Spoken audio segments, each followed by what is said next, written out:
Christine et Raya. Jamais elle n'aurait imaginé agir un jour sans scrupules. Mais la vie en a décidé autrement. Raya est tombée folle amoureuse d'un homme alors qu'elle était maman d'une petite fille de 2 ans. Elle se retrouvait face à un cas de conscience qui l'a poussée à agir sans scrupules. Par amour pour un homme, j'ai abandonné ma fille. Vous avez mis un enfant au monde et vous l'assumez. Je t'ai laissé un petit laps de temps, chérie. 4 ans. Je suis pas sûre qu'elle réalise réellement que sa fille souffre. On peut aimer un homme et son enfant. Le mot maman, c'était quelque chose que je n'acceptais pas. Christine, elle aussi, a été confrontée à un terrible cas de conscience. Elle s'est retrouvée dans une situation financière extrêmement difficile. Pour éviter à ses enfants de grandir dans la misère, elle a fini par agir sans scrupules. J'ai placé mes enfants en famille d'accueil à cause de la misère. Quand je suis en colère, je te le reproche pour faire mal. Ma mère, elle n'aurait jamais pu prendre la décision, mais jamais, de nous placer d'elle-même. C'était une décision la plus déchirante de ma vie. Mais dans ces cas-là, on trouve toujours les moyens. J'ai volé effectivement pour manger. Et vous n'avez jamais eu peur de vous faire arrêter? Pour l'amour de mon enfant, il n'y a pas de limite. On s'en sortira, on va s'en sortir. Face à ces cas de conscience, Christine et Raya ont fini par agir sans scrupules. Et vous, à leur place, qu'auriez-vous fait ?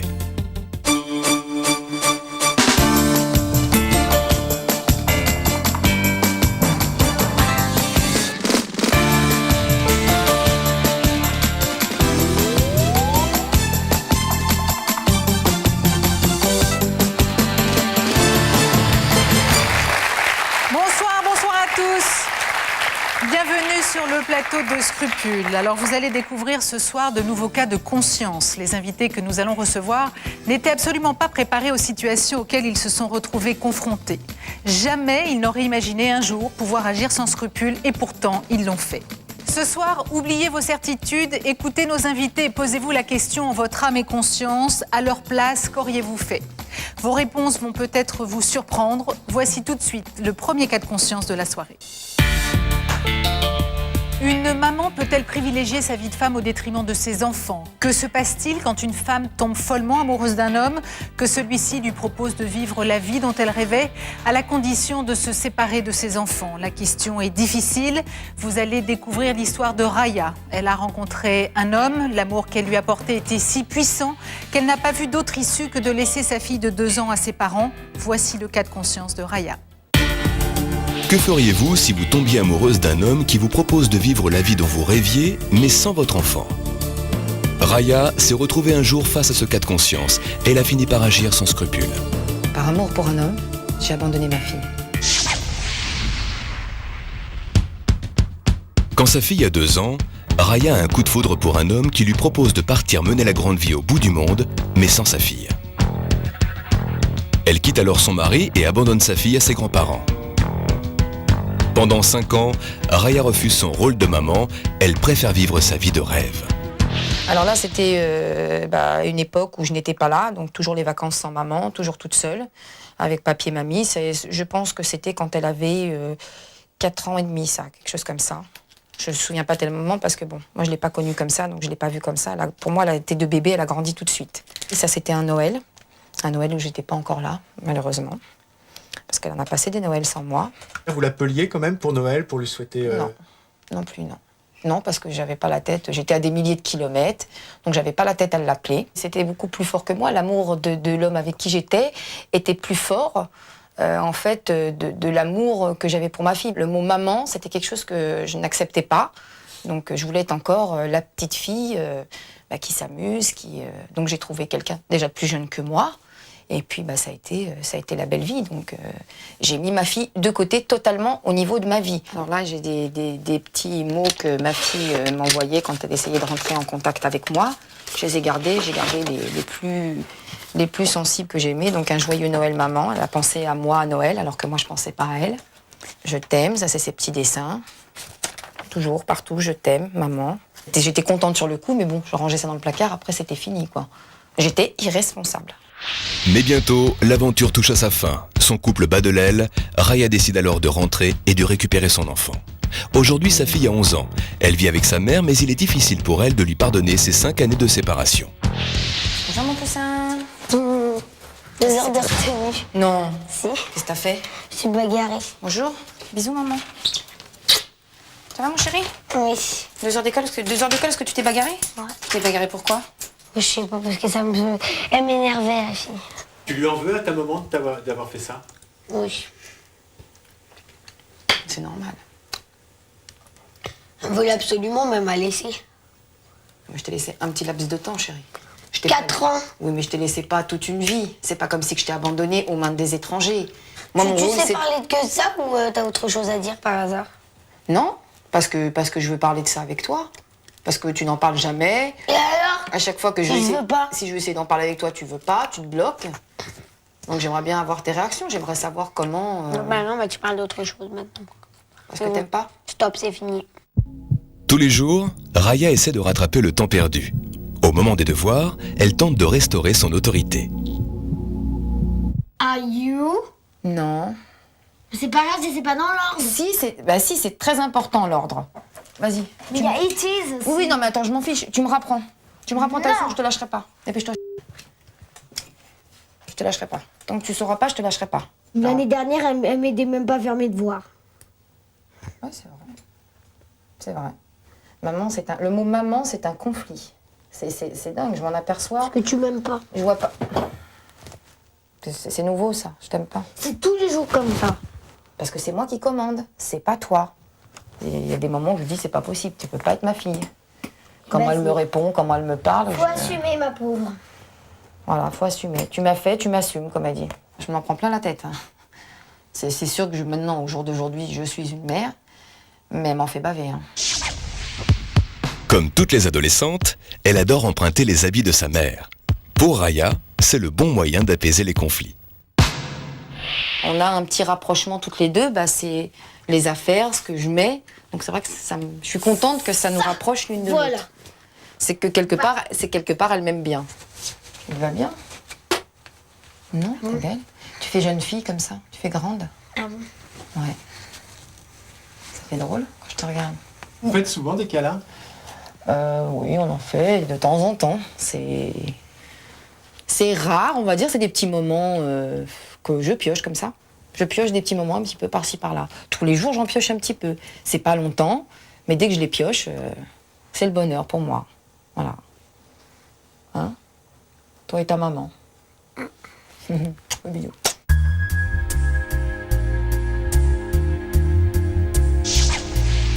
Aujourd'hui, Raya vit avec sa sœur Sandra et sa petite fille de 2 ans. Sandra aide Raya dans l'éducation de sa fille, mais ne comprend pas toujours les décisions de sa sœur. Elle veut d'un côté ressembler à sa mère et de l'autre côté, non. Elle n'aime pas. Donc c'est qu'il y a un... Elle t'aime, mais elle te le dit pas. Parce que je pense... Parce que ça te blesse. Oui. Quelque part, elle le fait pour te faire du mal. Elle sait que ça te blesse. Mais pourquoi? C'est ça, je voudrais savoir le pourquoi. Parce que t'as jamais crevé l'abcès avec ta fille. T'as jamais parlé du fait que tu l'as laissée. Peut-être qu'elle a peur que je reparte.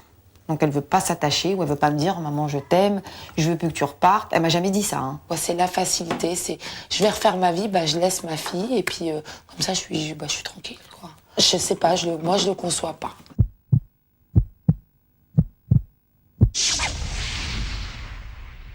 Est-ce que tu lui en voudrais à ta maman si elle refaisait la même chose? Comment tu J'irai chez mon père, mais je reviendrai plus ici. Elle aura beau revenir, elle, mais moi je reviendrai plus. L'avenir reste incertain pour Raya et sa fille. Il leur reste un long chemin à parcourir pour que la confiance les réunisse. Est-ce que tu m'aimes? Non. Oh, je rigole, faut avoir le sens de l'humour. Dis maman, je Je t'aime. t'aime. Petit poussin. Bonne nuit.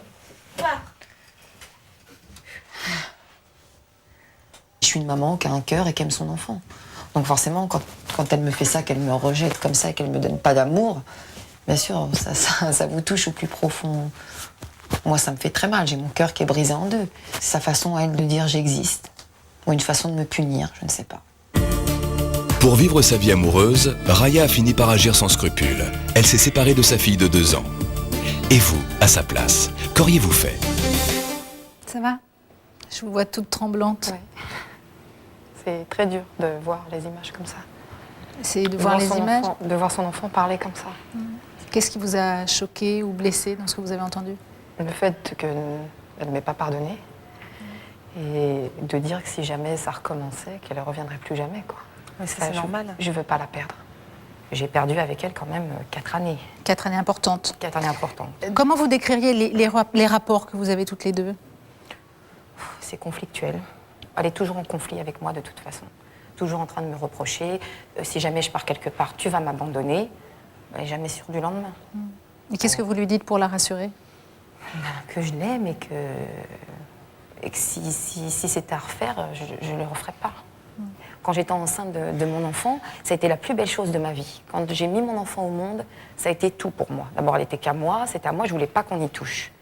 Et puis, j'ai rencontré cet homme-là qui m'a donné un amour que personne ne m'a donné. Qu'est-ce qu'il avait de si important pour que vous acceptiez de laisser votre fille comme ça? Ça a été le coup de foudre.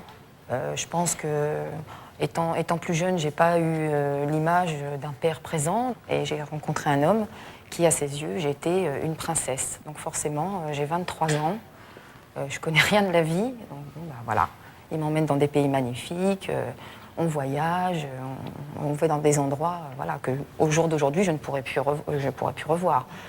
Mais votre fille, à ce moment-là, elle représente quoi pour vous? Alors, elle représente mon enfant, je l'aime.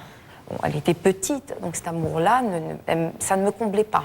De toute façon, un enfant n'est pas là pour donner de l'amour à ses parents, c'est le contraire. Un enfant ne donnera pas d'amour à ses parents si les parents ne leur en donnent pas. Faut pas inverser les rôles, quoi. Alors Peggy, je vais juste vous présenter, si vous voulez bien. Vous avez 22 ans, vous êtes étudiante. Votre maman a refait sa vie avec un autre homme et elle vous récupérera un petit peu plus tard. Et vous ne lui avez jamais pardonné cet épisode-là de votre vie? C'était un peu comme Raya, on ne prend pas le temps de téléphoner, on ne prend pas le temps de prendre des nouvelles. Ma mère est venue me voir entre 0 et 2 ans une fois. J'étais pas sa fille, Elle a peut-être quoi. eu peur. Elle a peut-être eu peur. Elle a peur. La honte aussi. Parce que la honte au téléphone de lui dire « maman ne sera pas là demain ». Parce que forcément qu'une petite fille qui entend sa maman demande « tu viens demain ». Et je ne pouvais pas... Au début, je lui disais « oui, je viens demain ». Et maman n'était pas là. Donc forcément, c'était la catastrophe. Donc pour ne pas lui parler... Pour ne pas lui mentir. Voilà, pour ne pas lui mentir, je préférais que ça passe par ma mère. Et ma mère lui disait. Et en 4 ans, vous l'avez vu combien de fois? Je l'ai vu 5 fois par an, mais très brièvement. Très brièvement. C'est-à-dire Parce que je la prenais avec moi, mais bon, on n'avait plus ce rapport mère-fille, donc je ne la connaissais pas. Elle ne me connaissait pas non plus. Donc, il n'y avait rien entre nous, quoi. C'était vraiment, on passait 1 heure, 2 heures ensemble, mais bon. Voilà, c'était plutôt, je la gâtais, je voulais lui faire plaisir, parce que je pense qu'elle avait un manque, et je voulais lui faire plaisir en lui achetant des cadeaux. Bon. Mais c'est pas ça qu'elle attendait. Et alors, elle exprimait ce qu'elle attendait, petite Non. déjà, elle vous disait, tu me manques, pourquoi t'es pas avec moi, et quand est-ce que tu reviens? Elle ne vous disait pas toutes ces choses-là? Non, elle était petite, et puis mes parents l'ont quand même bien éduquée, elle n'a pas été malheureuse. Donc non, ça lui manquait bien sûr, mais c'était pas quelque chose, c'est pas la question qu'elle s'est posée. Elle se l'est posée une fois, on s'est remis ensemble. Quand j'ai retrouvé ma fille, là, la question a été dure. Pourquoi tu m'as laissée? Qu'est-ce que vous lui répondez à ça? Alors je lui ai répondu qu'à l'époque, j'ai fait mon enfant pour moi toute seule, j'étais très égoïste, donc c'est un enfant que j'ai fait pour moi. Le papa, il n'y avait pas d'amour avec le papa, donc on s'est séparés, hop, c'est chacun de notre côté. Et j'ai rencontré cet homme-là qui m'a donné un amour dont je n'avais jamais eu. Et cet amour qu'il m'a donné, j'ai pu après le transmettre à ma fille. Je ne sais pas ce que c'était le mot aimer. Peggy, vous n'avez pas l'air d'accord avec ça? Non, je ne suis pas d'accord. Déjà, je voudrais revenir sur le fait qu'elle a dit j'ai fait un enfant par égoïsme. L'enfant, elle ne l'a pas fait pour le rendre heureux, elle l'a fait pour être heureuse, elle. Ensuite, elle est partie pour être heureuse, elle. Le bonheur de son enfant, elle n'y a pas pensé. Hein. Ça, c'était pas son principal objectif. Non, c'est pas moi qui a contribué au bonheur de mon enfant, non, ça a été mes parents. C'est-à-dire que l'amour que mes parents ne m'ont pas donné, du malheur de votre enfant, donné à mon enfant. Là, vous avez largement contribué au malheur. Ah si, vous partez pendant 4 ans. Vous partez pendant 4 ans. Vous imaginez 4 ans, ce que c'est quand on a entre 2 ans et 6 ans? Ses parents on préfère rien. Non, voir heureux que malheureux. Non, non, on préfère pas. L'enfant n'a même pas à se demander si, à 2 ans, 4 ans, 6 ans, 8 ans, 10 ans, l'enfant n'a pas à se demander si sa maman est heureuse ou pas heureuse. C'est pas l'enfant de se poser la question de est-ce que je préfère ma maman heureuse ou pas. Si une maman n'est pas heureuse, même pas ce elle genre ne peut de pas être questions heureuse à 6 avec ans. son enfant. À 6 ans, la seule chose qu'on veut, c'est une maman qui soit présente et qu'elle soit heureuse parce qu'elle est présente. Si elle est malheureuse parce qu'elle est présente, c'est aussi une souffrance pour l'enfant parce que vous étiez heureuse parce que vous étiez ailleurs. Mais mes parents, c'est pareil que moi. Non, c'est pas n'importe quoi. C'est des grands-parents, ils m'ont donné de l'amour. Le voisin, alors on la laisse 15 ans, 4 ans chez le voisin. Bah si, je vois pas en quoi c'est différent. Mes parents, c'est pas les voisins. C'est pas les parents. Les grands-parents ne sont pas les parents. Les grands-parents, ça doit avoir un rôle de grands-parents. Des parents, ça doit avoir le rôle de parents. Vous avez mis un enfant au monde, vous l'assumez. En l'occurrence, vous l'avez pas assumé. Vous avez décidé que c'était les grands-parents qui l'assumeraient. C'est pas le rôle du grand-parent. Pas assumé, ils l'ont assumé pendant 4 ans. Ils l'ont assumé. Pendant 4 ans. Complètement. Peggy, vous êtes très très en colère, hein? Je suis en colère parce qu'elle se déculpabilise, elle se déresponsabilise. Mon enfant a été heureuse, mes parents s'en sont très bien occupés, mais elle ne parle jamais d'elle, du fait qu'elle s'en est pas occupée, que son enfant n'a pas été élevé par sa mère, ce qui est fondamental pour un enfant, parce que l'exemple le plus important, c'est la maman. Si elle avait été si heureuse avec ses grands-parents, elle n'aurait pas eu besoin d'envoyer des messages à sa maman en lui disant « je t'aime ». Est-ce que vous vous êtes reconnue dans les réactions de la fille de Raya? Complètement. En quoi? À tous les niveaux. Par exemple, elle a 11-12 ans apparemment. Moi, 11-12 ans, c'est à l'époque où j'ai commencé à me battre à l'école parce que toute la colère qu'on a contre nous, on la dira jamais à nos parents parce que c'est trop difficile à dire aux parents. De toute façon, on n'en parle jamais. C'est un sujet tabou C'est un sujet tabou. À 22 ans, avec moi et mes parents, c'est toujours le cas. Donc toute la douleur qu'on a, toute la colère qu'on a, on la rejette sur le premier qui va nous énerver, le premier... c'est lui qui va se prendre ça tout à l'intérieur. Vaut mieux le dire dès le départ. C'est trop facile de le dire, mais il faut pouvoir le faire. Il y a des cicatrices qui sont trop douloureuses. Toi-même, peut-être que tu ne le veux pas. Si, peut-être des ça me soulagerait tellement de pouvoir en parler à mes parents, mais c'est pas possible, c'est trop dur. Et vous, votre maman, vous l'avez eue, à la différence de... Vous l'avez toujours eu? Non, je considère que je l'ai pas eu. Non. Ou alors le peu que je l'ai eu, c'était pas forcément c'était pas forcément ce que j'attendais d'elle. Donc à la rigueur, c'est pas. Alors vous, à l'âge de 8 ans, Peggy, vous décidez d'aller vivre chez votre père. Oui. Pourquoi? Moi, j'étais sûre que ma mère m'aimait pas. Maintenant, je dirais pas ça. Je pense que ma mère m'aime, mais ça n'empêche qu'à l'époque, je pensais qu'elle m'aimait pas et de toute façon, elle me le montrait pas. Bon, mais à l'époque, ce qu'elle privilégiait, c'était vraiment l'homme avec qui elle était, sa vie amoureuse. La nouvelle famille, la nouvelle famille en tout cas. À 12 ans, votre papa ne peut plus s'occuper de vous, alors vous êtes placée en famille d'accueil. Quelle relation vous aviez avec votre mère à ce moment-là? En fait, j'ai d'abord été placée en foyer, puis en famille d'accueil. J'ai jamais eu de relation avec ma mère. Déjà à 8 ans, quand je suis partie, la seule chose que j'attendais de ma maman, c'est qu'elle dise non, je veux pas que tu partes. Même si moi, je le voulais. C'est une perche quelque part que je lui tendais, qu'elle n'a pas attrapée. À 16 ans, on a repris contact. C'est moi qui lui ai retendu une perche, parce que c'est moi qui l'ai recontactée. On se voyait un week-end sur 2, j'y allais un week-end sur 2, voilà. On jouait à la maman et à la fifi, c'était très bien. Mais tu sais, il ne faut pas croire qu'on n'a pas de sentiments. Nous, mais je ne dis pas le contraire. Je dis pas le contraire, mais c'est très bien de le dire. On est très malheureux de faire ce qu'on fait. On est très malheureux. Alors pourquoi vous le faites? Mais parce que l'amour est plus fort. Non, l'amour, non. C'est pas un amour pour un homme et un amour pour un enfant n'est pas le même. Donc comment on pourrait... S'il nous appartenait, on pourrait en faire ce qu'on veut. Il m'appartient, moi, mon jouet, c'est comme un jouet. Quand ça nous appartient, on en fait ce qu'on veut. Si je veux le mettre à la poubelle, je le mets à la poubelle. En l'occurrence, quand ça ne nous appartient pas, on ne peut pas en faire ce qu'on veut. C'est-à-dire qu'on ne peut pas dire, moi, j'en veux plus, je le pose là et après, on verra. Pendant 4 ans, tu n'en as pas voulu, tu les as mis là. Non. Tu la récupères maintenant et tu dis, oui, mais je l'ai récupérée, donc maintenant, je suis une maman bien parce que j'ai voulu la récupérer. Donc maintenant, je suis une maman bien parce que je suis là. Mais c'est pas ça, être maman. Tu sais que je souffrais d'être loin d'elle. Et c'est dingue parce que depuis tout à l'heure, je dis, je souffre.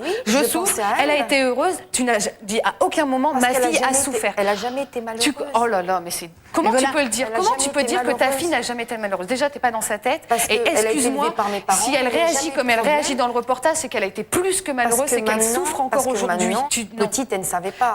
Elle n'a même pas à comprendre le fait que tu l'aies abandonnée. Mais je ne l'ai pas abandonnée. Ce n'est pas compréhensible. Ah si, c'est un abandon. C'est un abandon. Un abandon, c'est quand tu abandonnes quelqu'un. Quand vous voyez votre fille dans le reportage, vous pensez qu'elle a bien vécu tout ça? Vous mesurez à quel point elle a peut-être souffert de cette situation? Maintenant, oui, maintenant qu'elle est plus grande et qu'elle voit les choses avec le recul, bien sûr, mais c'est pas pour elle, elle ne se rappelle pas. Elle a vraiment, c'est des vagues souvenirs. Elle était petite, mais les souvenirs qu'elle a maintenant, c'est ce qu'on lui a dit, ce que je lui ai expliqué. En fait, donc forcément qu'elle m'en veut. Elle m'a Elle dit, se souvient d'une chose, c'est que sa mère n'était pas là. C'est pour ça qu'elle n'a pas de souvenirs. Pourquoi elle aurait des souvenirs? Sa mère n'était pas là. Pourquoi elle aurait des souvenirs? Elle ne peut pas se souvenir de rien, vu qu'il n'y avait rien. Elle se souvient juste de ses grands-parents et moi. En même temps, Raya, quand votre sœur vous demande que ce serait bien que vous soyez là encore quelques années, vous lui laissez comprendre que rien n'est moins sûr. Vous êtes capable de repartir pour un autre homme, c'est ça? Je ne sais pas. Je ne sais pas. Je ne suis pas sûre qu'elle réalise réellement que sa fille souffre et que c'est une réelle souffrance. C'est une déchirure. Vous ne vous rendez pas compte à quel point c'est une déchirure. Il n'y a aucune base. Rien. Parce que toi, rien. Toi, tu vis non, ça. il n'y a pas toi, moi. Mais elle va l'être. Elle commence à l'être. Elle commence à se battre à l'école parce qu'elle n'est pas encore capable de te le dire en face. Et quelles conséquences cette éducation et ce manque d'affection a eu sur votre vie d'aujourd'hui? Sur ma vie d'avant, ça a été... j'ai failli me détruire, tout simplement. J'ai fait quelques tentatives de suicide. Je me suis droguée. J'ai perdu 2 ans de scolarité parce que c'est jusqu'à l'âge de 14 ans, j'avais de très bons résultats à l'école. Et puis après, Vous avez failli mal tourner? Ouais. Aujourd'hui, moi, je suis là et je l'entoure. Ah bah ma mère est là maintenant, c'est très bien, c'est que des mots. Et moi, je l'entoure. Oui, mais elle vit avec moi. Oui. Si vous voulez bien, Raya et Peggy, on va poursuivre cette discussion avec nos autres invités. Parmi nos autres invités, il y a ceux qui pensent que Raya a eu raison d'agir comme elle l'a fait. Il y a Annick, sa mère est partie du jour au lendemain pour vivre avec un homme et vous n'aviez à l'époque, Annick, que 2 ans. Annick a vécu aussi en famille d'accueil, mais elle n'en a jamais voulu à sa mère de l'avoir laissée. Bien au contraire, elle comprend la décision qu'a prise sa maman. Et parmi ceux qui pensent que Raya a eu tort d'agir comme elle l'a fait, il y a Xavier. Sa femme est partie du jour au lendemain pour un autre homme. Il s'est retrouvé seul avec ses 2 enfants qui, dit-il, souffrent énormément d'être délaissés par leur maman. Raya et Peggy, je vous en prie, rejoignez les canapés pour que l'on continue cette discussion. Merci. Xavier, bonsoir, vous avez 39 ans, vous êtes divorcé, vous avez 2 filles, une de 11 ans, une de 8 ans, vous êtes militaire à la retraite. Alors vous, votre femme est partie en vous laissant vos 2 filles, comment cela s'est-il passé? Je suis allé donc chercher mes filles à l'école un vendredi soir. Et de retour à la maison, j'ai été accueilli par une enveloppe délicatement posée sur le paillasson en lieu et place de mon épouse. Il y avait quoi dans cette lettre? Donc dans cette lettre, elle m'expliquait qu'elle était partie voir soi-disant sa mère qui était malade. Et puis bon, elle rajoutait tout de même qu'elle avait besoin de prendre du recul et qu'elle appellerait souvent les enfants. Elle leur a donné des nouvelles? Elle leur a donné des nouvelles, oui. Enfin, déjà, elle n'est pas venue voir ses enfants pendant 3 mois et demi. Mais enfin, elle leur a envoyé quelques cartes postales, un petit colis à Noël. Il faut quand même ajouter qu'elle est partie la veille de l'anniversaire de la plus petite, en plus, à la veille de ses 4 ans. Donc j'ai annoncé aux filles, bon, maman est partie voir mamie qui est malade. Et ensuite, bon, mon avocat m'a dit, écoutez, vous ne pouvez pas rester dans le mensonge comme ça, parce que ça peut se retourner contre vous. Quand vous allez leur annoncer, elles vont souffrir, elles vont vous en vouloir, c'est pas la peine. Donc je leur ai annoncé la réalité des choses. Ça a été le choc, ça a été des pleurs, des cauchemars. Ça a été ma chambre qui est devenue le QG de la maison, c'est-à-dire que les filles étaient tout le temps avec moi dans la chambre. Quand j'ai été au lit, j'ai été encadré par les 2 enfants pour pas que je puisse m'échapper du lit. Ça, vous dites que c'est une des conséquences de bien évidemment, cette parce qu'avant ça souffrance-là? n'existait pas, ça. C'était, je pouvais même pas aller aux poubelles sans que la petite me suive. Je pouvais même pas la laisser chez les grands-parents parce qu'elle avait l'impression que si je les laissais là-bas, je les abandonnais. Qu'est-ce qu'il y a eu d'autre comme attitude un peu étonnante par rapport au quotidien? Ça a été de toute façon un sentiment de honte, parce qu'à l'école, c'est toujours pareil. Vous savez, quand la maîtresse ou les enfants demandent où est ta maman, et puis maman n'est pas là. Donc ça a développé une très grande timidité chez la fille aînée en particulier. La petite, il n'y a pas encore si longtemps que ça, il y a encore 15 jours, m'a dit « Papa, je suis malheureuse parce que je n'ai pas une belle vie, parce qu'il n'y a plus papa et maman. » Et est-ce que vous pensez que votre ex-femme a conscience de ce que vos filles ressentent? Pour qu'une mère qui ait fait ce genre de choses soit consciente, faudrait-il encore qu'elle vive l'envers du décor? C'est-à-dire, faudrait-il encore qu'elle voie ce que nous venons de voir dans le reportage? Vous pensez bien qu'un enfant qui voit rarement sa maman, ou ne serait-ce maintenant qu'une fois tous les 15 jours, profite de ce peu de temps qu'elles ont avec leur mère ou avec leur père quand c'est le cas inverse, et n'ont pas envie de rentrer dans un conflit. Le conflit, il est avec le parent qui en a la charge, comme Raya actuellement. Raya, elle le vit ce que moi je vis depuis 4 ans. Mais pourquoi toujours incriminer la mère? Quand le père, il s'en va... Attendez, ce soir l'émission, c'est sur les mères. L'émission, c'est les mères. Quand c'est un père, c'est aussi lamentable, il n'y a aucun souci. Il y a même des pères qui partent avant même que l'enfant naisse. Donc, parce que si une mère part tout de suite... C'est une moins que rien, c'est une traînée parce qu'elle part avec un autre ou parce qu'elle décide... Est-ce que j'ai dit que c'est une traînée? Non, mais, mais c'est ce que les gens pensent. Ne faites pas dire ce que j'ai pas dit. Moi, je suis partie par amour. Moi, j'ai aimé. Par amour des voyages. Je pense pas, non, pas du tout. Non, pas du tout. Moi, vous savez, j'ai pas. Non, mais moi, j'ai pas de problème de ce côté-là. Non, mais moi non plus, aucun. Alors, donc, c'était pas pour le voyage. En attendant, on peut aimer un homme et son enfant. Moi, je vais vous dire, j'ai rencontré une femme que j'aime, et c'est bizarre, j'arrive à aimer mes 2 enfants, j'arrive à aimer la femme que j'ai rencontrée, et j'aime aussi ses 2 enfants. Et quand on est ici, c'est... Mais non, mais voilà. Je suis mariée, et l'homme avec qui je suis mariée adore sa fille. Et aujourd'hui, c'est sa fille, et c'est son papa. Ce qu'on vous reproche, c'est pas d'avoir aimé un homme, ce qu'on vous reproche, c'est d'avoir décidé de détruire une partie de la vie de votre fille. Bien sûr. Mais on ne peut jamais... Vous avez détruit une partie, penser... et vous en avez fait le choix, parce qu'en partant, vous saviez que ça allait avoir des répercussions. Maman, et vous ne pouvez pas savoir. Justement, je ne suis pas maman, donc je peux causer. Parce que je ne dirais pas maman, j'ai une mère comme vous, et justement, à cause de ça, je ne sais pas si plus tard je serai maman, parce que je n'ai pas vu ce que c'était qu'être maman, et ça me fait peur, parce qu'une maman, c'est là pour te donner des bases, te guider. Et là, il n'y a rien. La maman n'est pas là. Donc moi, justement, on est paumé, on ne sait pas, on est perdu, parce que la seule personne qui est censée nous guider, en plus, surtout que vous affirmez que vous allez peut-être partir, donc elle n'est pas prête de vous faire confiance, elle ne vous croit pas, elle n'a pas confiance en vous, et elle est peut-être que je repartirai avec elle. Et vous voulez qu'elle vous fasse confiance. Peut-être que je repartirai avec elle. On peut voyager avec ses enfants, contrairement à ce que vous avez dit avant. Oui, mais maintenant, elle a 12 ans.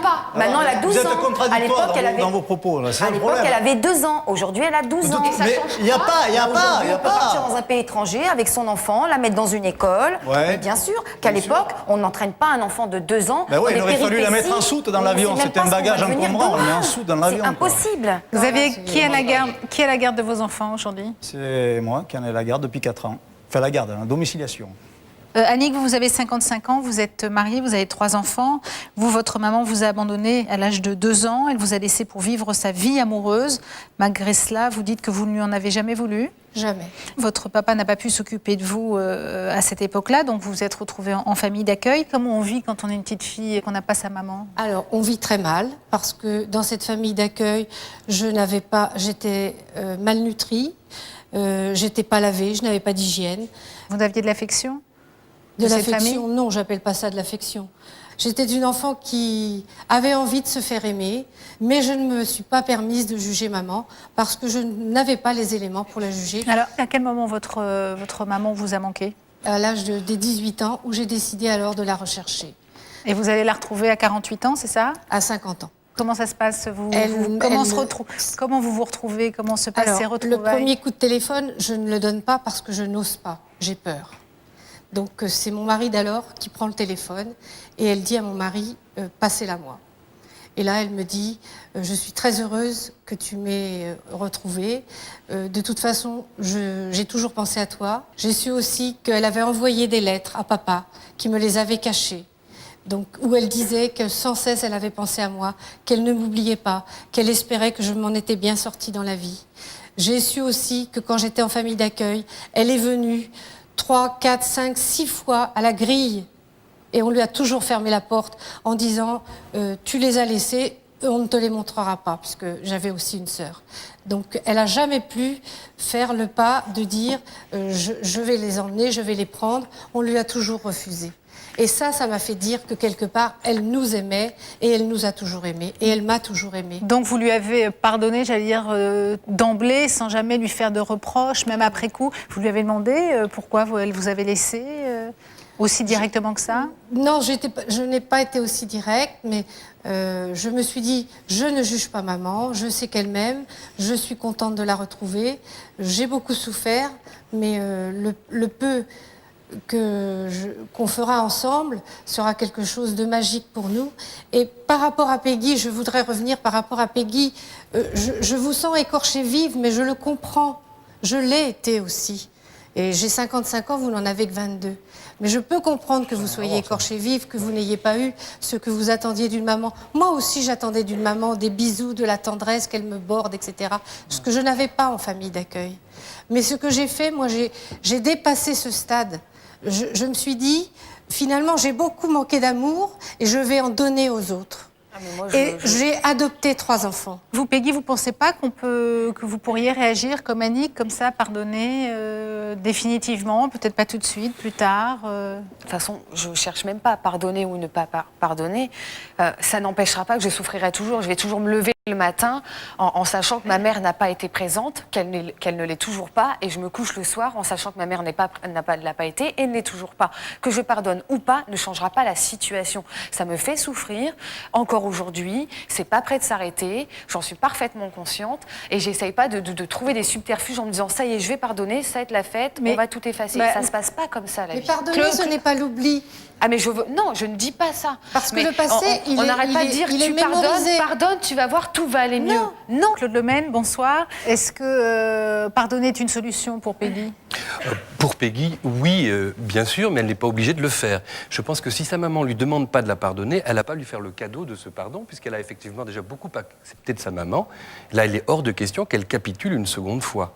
Sa mère doit lui demander de lui pardonner. Un point, c'est tout. Si elle ne le fait pas, il faut qu'elle fasse le deuil de sa maman en disant « c'est trop tard, ma maman n'a jamais été une mère, ça a été une femme qui m'a enfanté biologiquement, et puis elle doit construire sa vie d'adulte sans arrêt répéter ses manques de petite fille. Vous êtes une grande jeune fille maintenant, il faut que vous viviez votre vie de femme. » Mais oui, mais quand elle dit, pardon de vous couper, qu'elle se couche en se disant que sa maman n'a pas fait ce qu'il fallait, qu'elle se lève le matin en se disant que sa maman n'a pas fait ce qu'il fallait, elle souffre au quotidien. Bien sûr que c'est une douleur, mais il ne faut pas que ça l'empêche d'avancer. On ne peut pas lui dire...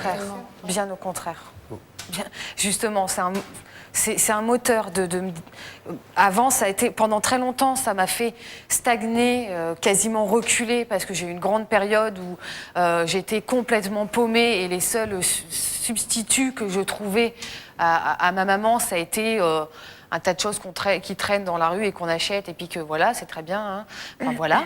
Et après, je me suis dit, il y a d'autres solutions. Et j'ai décidé de m'en sortir et de me dire, ma maman n'est pas là, et tant pis pour elle, quoi. Maintenant, j'avance. Et voilà, quoi. Et sans elle. Peggy est l'ambassadrice des jeunes filles qui souffrent violemment de l'abandon de leur mère. C'est pour ça qu'elle nous paraît très passionnée ce soir, bien sûr, mais j'espère qu'elle ne passe pas l'essentiel de ses journées à se le répéter. Il est bien évident qu'il faut faire le deuil de sa maman et avancer, et puis un point, c'est tout. Et dans le cas de Raya, est-ce qu'elle va pouvoir rattraper le temps perdu ? Raya me paraît être, sans faire de psychanalyse sauvage, mais me paraît être une femme enfant, c'est-à-dire qu'elle a elle-même vécu des carences affectives quand elle était petite, parce que je pense que ses parents travaillaient beaucoup et l'ont laissée toute seule. Du coup, elle a eu un fort besoin d'être aimée, et ce fort besoin d'être aimée, elle l'a satisfait par ce monsieur. Ce qui a évidemment de dommage, mais dont elle n'a pas encore tout à fait conscience, c'est qu'il est parfaitement possible de rendre compatible l'amour conjugal et l'amour maternel. Toute femme équilibrée sait être amoureuse de son mari et aimer ses enfants sans les abandonner. Là, il y a chez Raya un déséquilibre probablement de fond. Et là, sa petite fille est très très inquiète parce qu'elle sent bien que sa mère n'est pas revenue équilibrée. Sa maman est revenue, mais elle peut très bien repartir puisqu'elle sent bien que sa maman lui demande sans arrêt « Est-ce que tu m'aimes ? Rassure-moi, il faut que je me sente aimée par toi » puisque le besoin fondamental de Raya, c'est d'être aimée ou d'aimer l'homme qu'elle pourrait aimer demain ou qu'elle a aimé précédemment. Je suis mariée aujourd'hui. Je suis mariée depuis 3 ans. Mais tant mieux. Je pense qu'il est très très important pour vous d'avoir un homme dans votre vie. C'est peut-être le père. J'ai un homme et j'arrive à convier les deux, ma fille et mon mari. Oui, aujourd'hui la situation est telle que l'homme que vous aimez est ici, mais si l'homme que vous aimez... Non, il n'est pas ici, justement, il est en prison. C'est peut-être ce qui vous donne, excusez-moi, la disponibilité pour vous occuper de votre fille. Parce que s'il habitait aux États-Unis, peut-être que le problème se reposerait. Ah, sûrement. Et s'il était... Enfin, quand il sortira... Quand il sortira, la question, bien sûr, s'est posée que... pour l'instant, il n'a pas été jugé, donc la question se posera, on va sûrement partir. Elle n'est pas d'accord, parce qu'elle ne veut pas quitter son petit environnement, ses copains, ses copines, son papy, sa mamie, c'est toute sa vie. Donc je le comprends, c'est parce que c'est la décision, c'est nous qui le prenons. On ne peut pas rester dans un endroit où on a eu des malheurs et des soucis, donc on préfère partir ailleurs. Maintenant, si elle ne veut pas partir avec nous, on en discutera. Ça sera son choix, mais ça ne sera pas moi qui déciderai de la laisser. Je ne referai plus ce que j'ai fait. Êtes-vous certaine de ça, Raya? Si votre fille dit maman, tu ne pars pas, parce qu'elle va vous dire évidemment, tu ne pars pas, j'ai besoin de rester avec toi. Je ne peux pas dire que je suis sûre. Voilà. Je ne peux pas dire que je suis sûre. Donc Je ne veux pas dire. Alors justement, Claude, qu'est-ce qui fait que certaines femmes vont jusqu'au bout de l'amour et d'autres pas? Eh bien, tout dépend du degré de maturité, du développement psycho-affectif, comme on dit en psychologie, des femmes en question. Beaucoup de femmes, effectivement, sont plus ou moins heureuses en ménage, au bout d'un certain nombre d'années, ou parce qu'elles n'ont pas trouvé obligatoirement le partenaire idéal, mais néanmoins, leur rôle de mère et l'amour qu'elles ont pour leurs enfants sert évidemment d'inhibiteur à des ruptures ou à des départs à l'autre bout de la planète. Alors, la plupart d'entre elles se disent, je suis peut-être pas parfaitement heureuse avec mon mari, mais mes enfants sont là, ça pèse très très lourd, et il est hors de question que ce couple soit rompu et que j'abandonne mes enfants. Les divorces existent, tout ça. Enfin, je veux dire, c'est triste, c'est très dommage, mais on peut se séparer d'un partenaire qu'on n'aime plus sans pour autant abandonner ses enfants. C'est le fait d'abandonner ses enfants qui est grave. C'est pas le fait de ne plus aimer le papa ou la maman. C'est pas le fond, c'est la forme. On est bien d'accord. C'est pas le fond qui est critiquable, c'est la forme. Bien sûr, l'amour n'est pas éternel, on peut le souhaiter, bien sûr, mais en l'occurrence, il n'est pas éternel, il faut faire les choses très proprement, expliquer aux enfants que Qu'est-ce qu'il faut leur dire, justement? Une femme part, quitte son mari, quitte aussi ses enfants. Papa et maman ne s'aiment plus, tu ne vas perdre ni ton papa ni ta maman, chacun d'entre eux va continuer de jouer son rôle de papa et de maman, ne jamais détruire l'image du père dans la tête des enfants, ne jamais détruire l'image de la mère dans la tête des enfants. Ça, c'est absolument fondamental. Et ça, je m'y emploie avec énergie. Mais surtout, les sécuriser, ne jamais les insécuriser. Comment voulez-vous qu'ils aient confiance dans une vie affective s'ils voient que la vie affective de leurs parents, c'est exactement ce qui les a mis dans l'inquiétude la plus folle? Ils auront peur de l'affectivité. Pour eux, l'affectivité menant à n'importe quoi, ils ne voudront pas être des êtres affectifs. Ils seront emmurés, froids, histoire de ne pas souffrir. Vous avez entendu nos invités débattre de cette question de scrupule. Parce qu'elle est tombée folle amoureuse d'un homme, Raya a laissé sa fille de 2 ans à ses parents. Avez-vous compris le cas de conscience qui s'est posé à elle? Auriez-vous résisté à la passion amoureuse? Je vous pose à présent la question. À la place de Raya, qu'auriez-vous fait? Si vous pensez que vous auriez agi comme Raya, placez-vous de son côté. Sinon, installez-vous de l'autre côté. C'est à vous de prendre votre décision. Je vous laisse seul face à vos scrupules.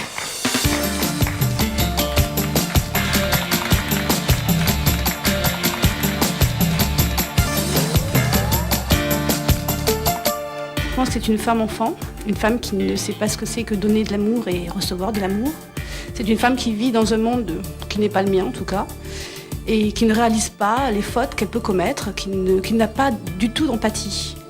J'ai trouvé que le témoignage de Raya était très intéressant. C'est des propos qu'on n'a pas l'habitude d'entendre, mais en même temps je trouve qu'elle a eu le courage d'assumer ses actes. C'est difficile en plus de lui jeter la pierre. On a vraiment l'impression qu'elle a envie de se reconstruire. J'ai vraiment pas envie de la condamner pour autant. Je trouve ça inadmissible qu'on abandonne son enfant pour un homme. Je comprends qu'elle n'arrive pas à pardonner à sa mère. Je comprends qu'elle attend que sa mère lui demande pardon. Mais comme ça, directement, qu'elle n'aille pas lui faire le cadeau du pardon, je comprends. Mais j'ai pas changé de position. Ce qu'a fait Raya, c'est quelque chose que l'on peut comprendre avec une certaine réflexion, mais c'est... dans le résultat, c'est quelque chose d'inacceptable, d'inadmissible. J'ai voté en fait contre Raya. Moi j'ai 2 enfants, j'ai quitté mon conjoint, mais je n'ai pas quitté mes enfants. Elle ne peut pas rattraper le temps perdu. Elle peut faire des efforts, mais ça ne comblera jamais cette absence qu'elle a eue. Lorsque l'on n'est pas capable d'éduquer un enfant, je veux dire, la méthode la plus simple, c'est de ne pas en faire. Raya, le public est en train de prendre place. Alors nous l'avons interrogé par écrit avant le début de cette émission. Ils étaient 3 à dire qu'a priori, ils pourraient agir comme vous. C'est un chiffre qui vous surprend? Bah non, pas du tout. Non, bien sûr. 3, c'est pas beaucoup? 3, c'est pas beaucoup, mais c'est déjà ça. C'est 3 de trop pour vous, Xavier? Oui, bien évidemment. Soit ils n'ont pas compris, soit ils n'ont pas d'enfants, soit c'est grave. Peggy, qu'est-ce que vous auriez envie de dire à votre maman ce soir? Que c'est dommage, qu'elle a loupé quelque chose, qui a fait que moi j'ai loupé quelque chose. Malheureusement, c'était pas mon choix, c'était le sien. Que je l'aime malgré tout, parce que c'est ma mère, parce que je sais qu'elle m'aime, donc quelque part ça me fait plaisir. Mais pour moi ça veut pas dire grand-chose, parce que ce qu'elle a fait c'est une réelle souffrance. Et j'aimerais vraiment qu'elle se rende compte de la souffrance qu'elle a causée, vraiment. Et Raya, vous, qu'est-ce que vous auriez envie de dire à votre fille? Alors moi, je dirais à ma fille d'abord, je t'aime et que je suis désolée si je t'ai fait souffrir et si aujourd'hui tu souffres encore. On va essayer d'y remédier, d'essayer de se comprendre, essayer de voir les choses. Mais en tout cas, je t'aime, ma fille. Alors, ils étaient 3. Combien pensez-vous qu'ils sont, là, maintenant? Peut-être j'ai gagné une voix de plus. Peut-être une voix de plus. Ils étaient 3. Combien sont-ils? On le découvre tout de suite. Vous avez perdu une voix. Ils sont 2, Raya, et 2 hommes. 2 hommes. Claude Lemaine, ça vous paraît surprenant, ce résultat? Pas vraiment, non. Puis je trouve qu'il se passe vraiment de commentaires. Je suis personnellement ravi de voir cette disproportion. D'accord. C'est 2 hommes, il n'y a pas une femme là-dedans. Raya, vous avez un petit mot à ajouter? Petit commentaire à faire? Je pense que les gens... je vois, il y a beaucoup de jeunes. Et peut-être qu'ils vivront une situation comme ça. Ceux qui n'ont pas d'enfants ne peuvent pas savoir. L'amour, ça se commande pas. L'amour, ça se commande pas, donc voilà. Moi, aujourd'hui, j'aime ma fille, je l'aime plus que tout. Je t'aime. Et voilà, quoi, le mot... Ça se commande pas, mais ça se gère, Raya. Merci. Merci à tous. Je vous propose à présent de découvrir un nouveau cas de conscience. Vous allez découvrir Françoise. Elle s'est retrouvée confrontée à un terrible cas de conscience. Elle était dans une situation financière très difficile et parce qu'elle ne pouvait plus nourrir sa fille, elle a accepté de céder aux avances de son patron. Nous sommes allés à l'hôtel, je me suis déshabillée, je vais foncer dans les draps. Je trouve ça hyper salissant pour vous. Ce qui était insupportable, c'est de me retrouver à la rue avec un enfant. Et qu'est-ce qu'il vous proposait en échange? De m'aider financièrement. Moi, c'est quelque chose de très grave pour moi. Me salir pour mes enfants, pour moi, je le voyais comme étant un geste noble. Coucher, c'était pas ce qui était le plus insupportable. Juste après l'acte, il m'a dit, bon, mais maintenant, tu te démerdes. De donner son corps pour pouvoir donner à manger à ses enfants, chapeau. Christine, elle aussi, s'est retrouvée confrontée à un terrible cas de conscience. Parce qu'elle était dans une situation financière extrêmement difficile et pour éviter à ses enfants de grandir dans la misère, elle a fini par agir sans scrupule. J'ai placé mes enfants en famille d'accueil à cause de la misère. Quand je suis en colère, je te le reproche pour faire mal. Ma mère, elle n'aurait jamais pu prendre la décision, mais jamais, de nous placer d'elle-même. C'était une décision la plus déchirante de ma vie. Mais dans ces cas-là, on trouve toujours les moyens. J'ai volé effectivement pour manger. Et vous n'avez jamais eu peur de vous faire arrêter? Pour l'amour de mon enfant, il n'y a pas de limite. On s'en sortira, on va s'en sortir. Face à ces cas de conscience, Christine et Françoise ont fini par agir sans scrupule. Et vous, à leur place, qu'auriez-vous fait? Scrupule revient juste après la pub.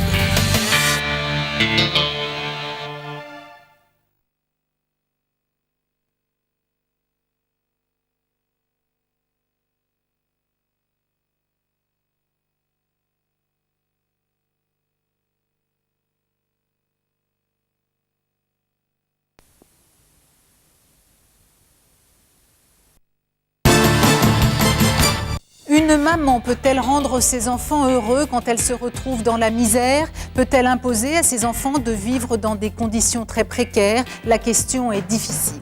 Vous allez découvrir l'histoire de Christine. Pendant 9 ans, elle s'est battue pour garder ses enfants auprès d'elle, mais elle vivait dans une telle pauvreté qu'elle n'a pas vu d'autre issue que de placer ses enfants dans une famille d'accueil. Voici le cas de conscience de Christine.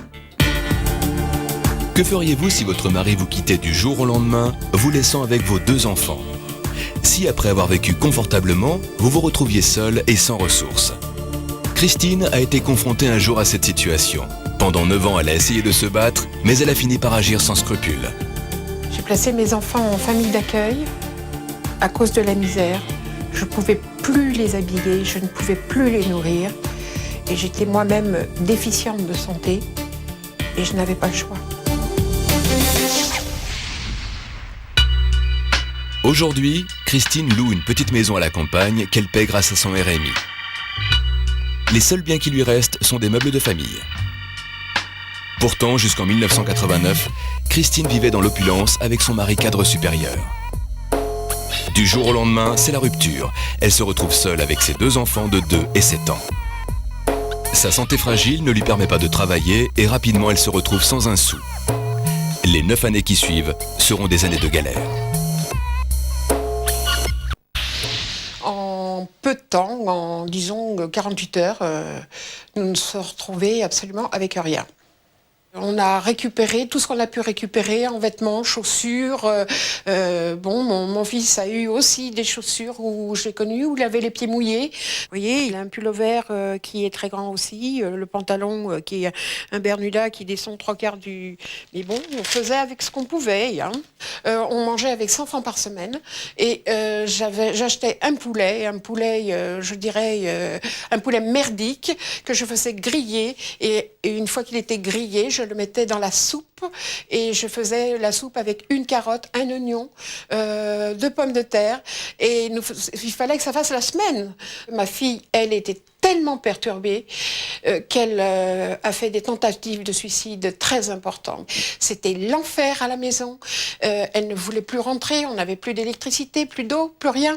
Et j'ai dû me résoudre à placer mes enfants pour les mettre en sécurité. C'est la décision la plus dure de ma vie que j'ai prise. Après 4 ans passés en famille d'accueil, Amandine est de retour à la maison. Après toutes ces années de déséquilibre et de dépression, elle réapprend tout doucement à vivre normalement. Mais aujourd'hui encore, elle a du mal à accepter la décision de sa mère. Vous avez eu des choses que moi, je ne pouvais pas vous offrir du tout, puisque je ne pouvais même plus vous offrir l'essentiel. Donc je n'avais pas le choix, Amandine. Il faut bien que tu comprennes et que tu me pardonnes ma décision. Quand je suis en colère, je te le reproche pour faire mal, mais c'est pas forcément pour que... Mais ça me fait mal aussi à moi. Quand tu me dis, t'as jamais rien fait pour tes enfants et tout, je dis, attends, ça, c'est pas possible. C'est facile, tu débarques dans une famille d'accueil, tu connais personne, les gens te disent, de toute façon, t'attends pas à avoir de l'affection de notre part et tout ça. Tu crois que c'est facile? Mais t'en as toujours une maman, puisqu'on s'est vu régulièrement, on a toujours facile tout ça. Non, mais je pouvais pas faire autrement, tu le sais très bien. Pour que vous soyez mieux qu'à la maison, pour que vous rééquilibriez, parce que tu sais très bien qu'on serait arrivé, il y en a un qui serait mort. Ça me fait très mal, parce qu'on voit les dégâts qui ont été faits sur Amandine par cette situation. Avant, j'arrivais pas à lui dire je t'aime, ça commence à revenir un peu, mais il faut le temps au temps et il faut pas trop me demander d'un coup non plus. Le câlin, je pourrais pas, le bisou, je peux. Bon, je vais te faire un gros bisou, mon amour. Ma chérie, on va s'en sortir. C'est pas on s'en sortira, c'est on va s'en sortir, ma chérie. Je t'en ai voulu. T'étais pas là, mais je crois qu'il y a longtemps que je serais morte. Il fallait nous séparer pour se reconstituer. Mais je t'en veux pas, même si je te dis, ouais, tu t'es jamais occupé de nous, t'inquiète pas, je t'en veux pas. Tu sais qu'on s'aime. C'est ça qui nous sauve, c'est notre amour, malgré tous les problèmes. Hein? Malgré tous les problèmes. Et tu vas t'en sortir, tu vas voir, tu vas t'en sortir. On va s'en sortir tous. Même si la situation de Christine s'améliore aujourd'hui, elle ne peut toujours pas récupérer son fils Albin à cause d'une situation financière encore précaire et des problèmes de santé. Christine doit faire 300 km pour voir son fils. Entre eux, la communication reste difficile. Après tant d'années passées en famille d'accueil, Albin sera-t-il capable, le moment venu, de retourner vivre auprès de sa mère ?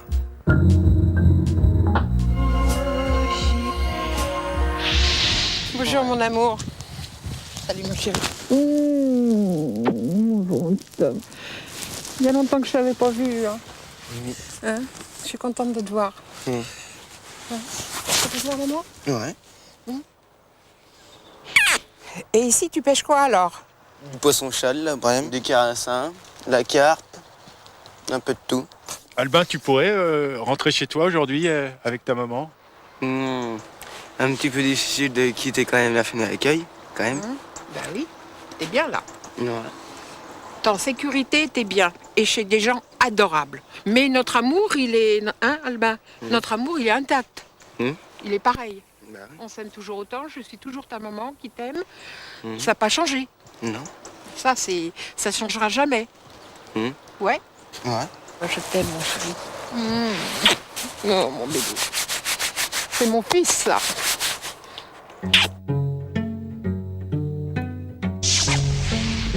Aujourd'hui, Christine est bien décidée à sortir de la galère.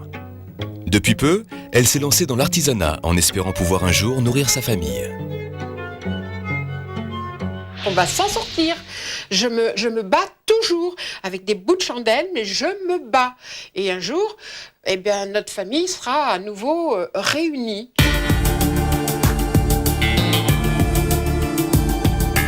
Pour sauver ses enfants de la misère, Christine les a placés en famille d'accueil. Et vous, à sa place, qu'auriez-vous fait ?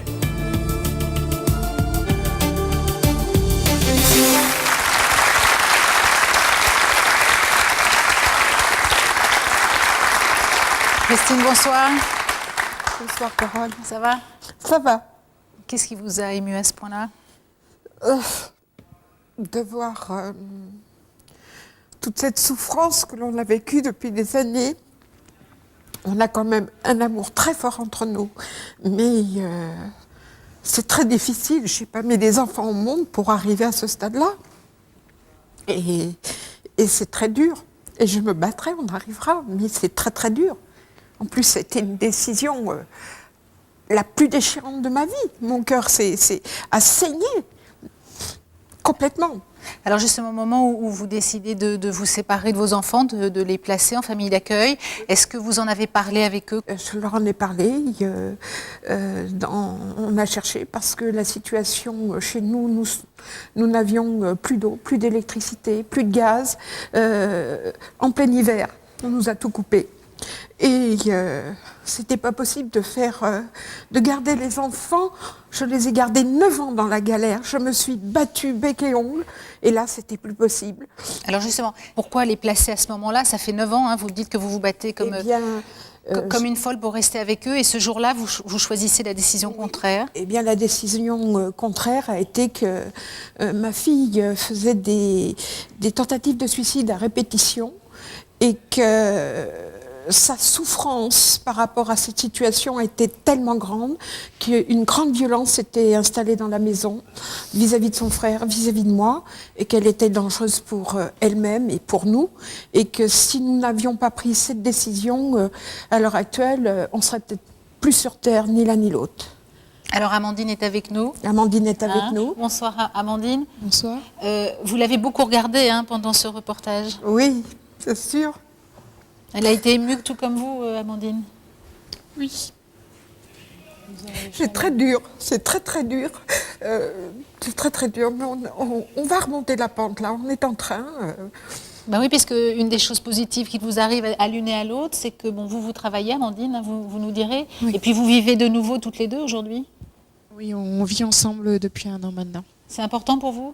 C'est important, oui, de nouveau. Alors, Nathalie, je vais vous présenter avant que vous commenciez à discuter avec Christine. Alors, vous avez 25 ans, vous êtes mariée, vous avez une fille de 7 ans, vous êtes assistante maternelle. Alors, votre maman a dû vous placer en foyer, puis en famille d'accueil, parce qu'elle n'arrivait pas à subvenir à vos besoins. Vous aviez 6 ans à l'époque. Vous n'êtes pas d'accord avec la position et avec le choix de Christine? Parce que ma mère, en fait, était pareille. On n'avait pas d'eau, pas d'électricité, pas de quoi manger, en invalidité à 80%. Et pourtant, ça n'a pas été son choix de nous placer. Elle ne nous a pas placés d'elle-même. Nous, on a été retirés à notre mère. Et quel déchirement! C'est ce que je voulais pas qui m'arrive. Mais comment? Ma mère, comment? Elle n'aurait jamais pu prendre la décision, mais jamais, de nous placer d'elle-même. Mais c'est catastrophique quand vous arrivez à un tel stade de misère et de précarité. Vous ne pouvez pas faire... 9 ans j'ai tenu.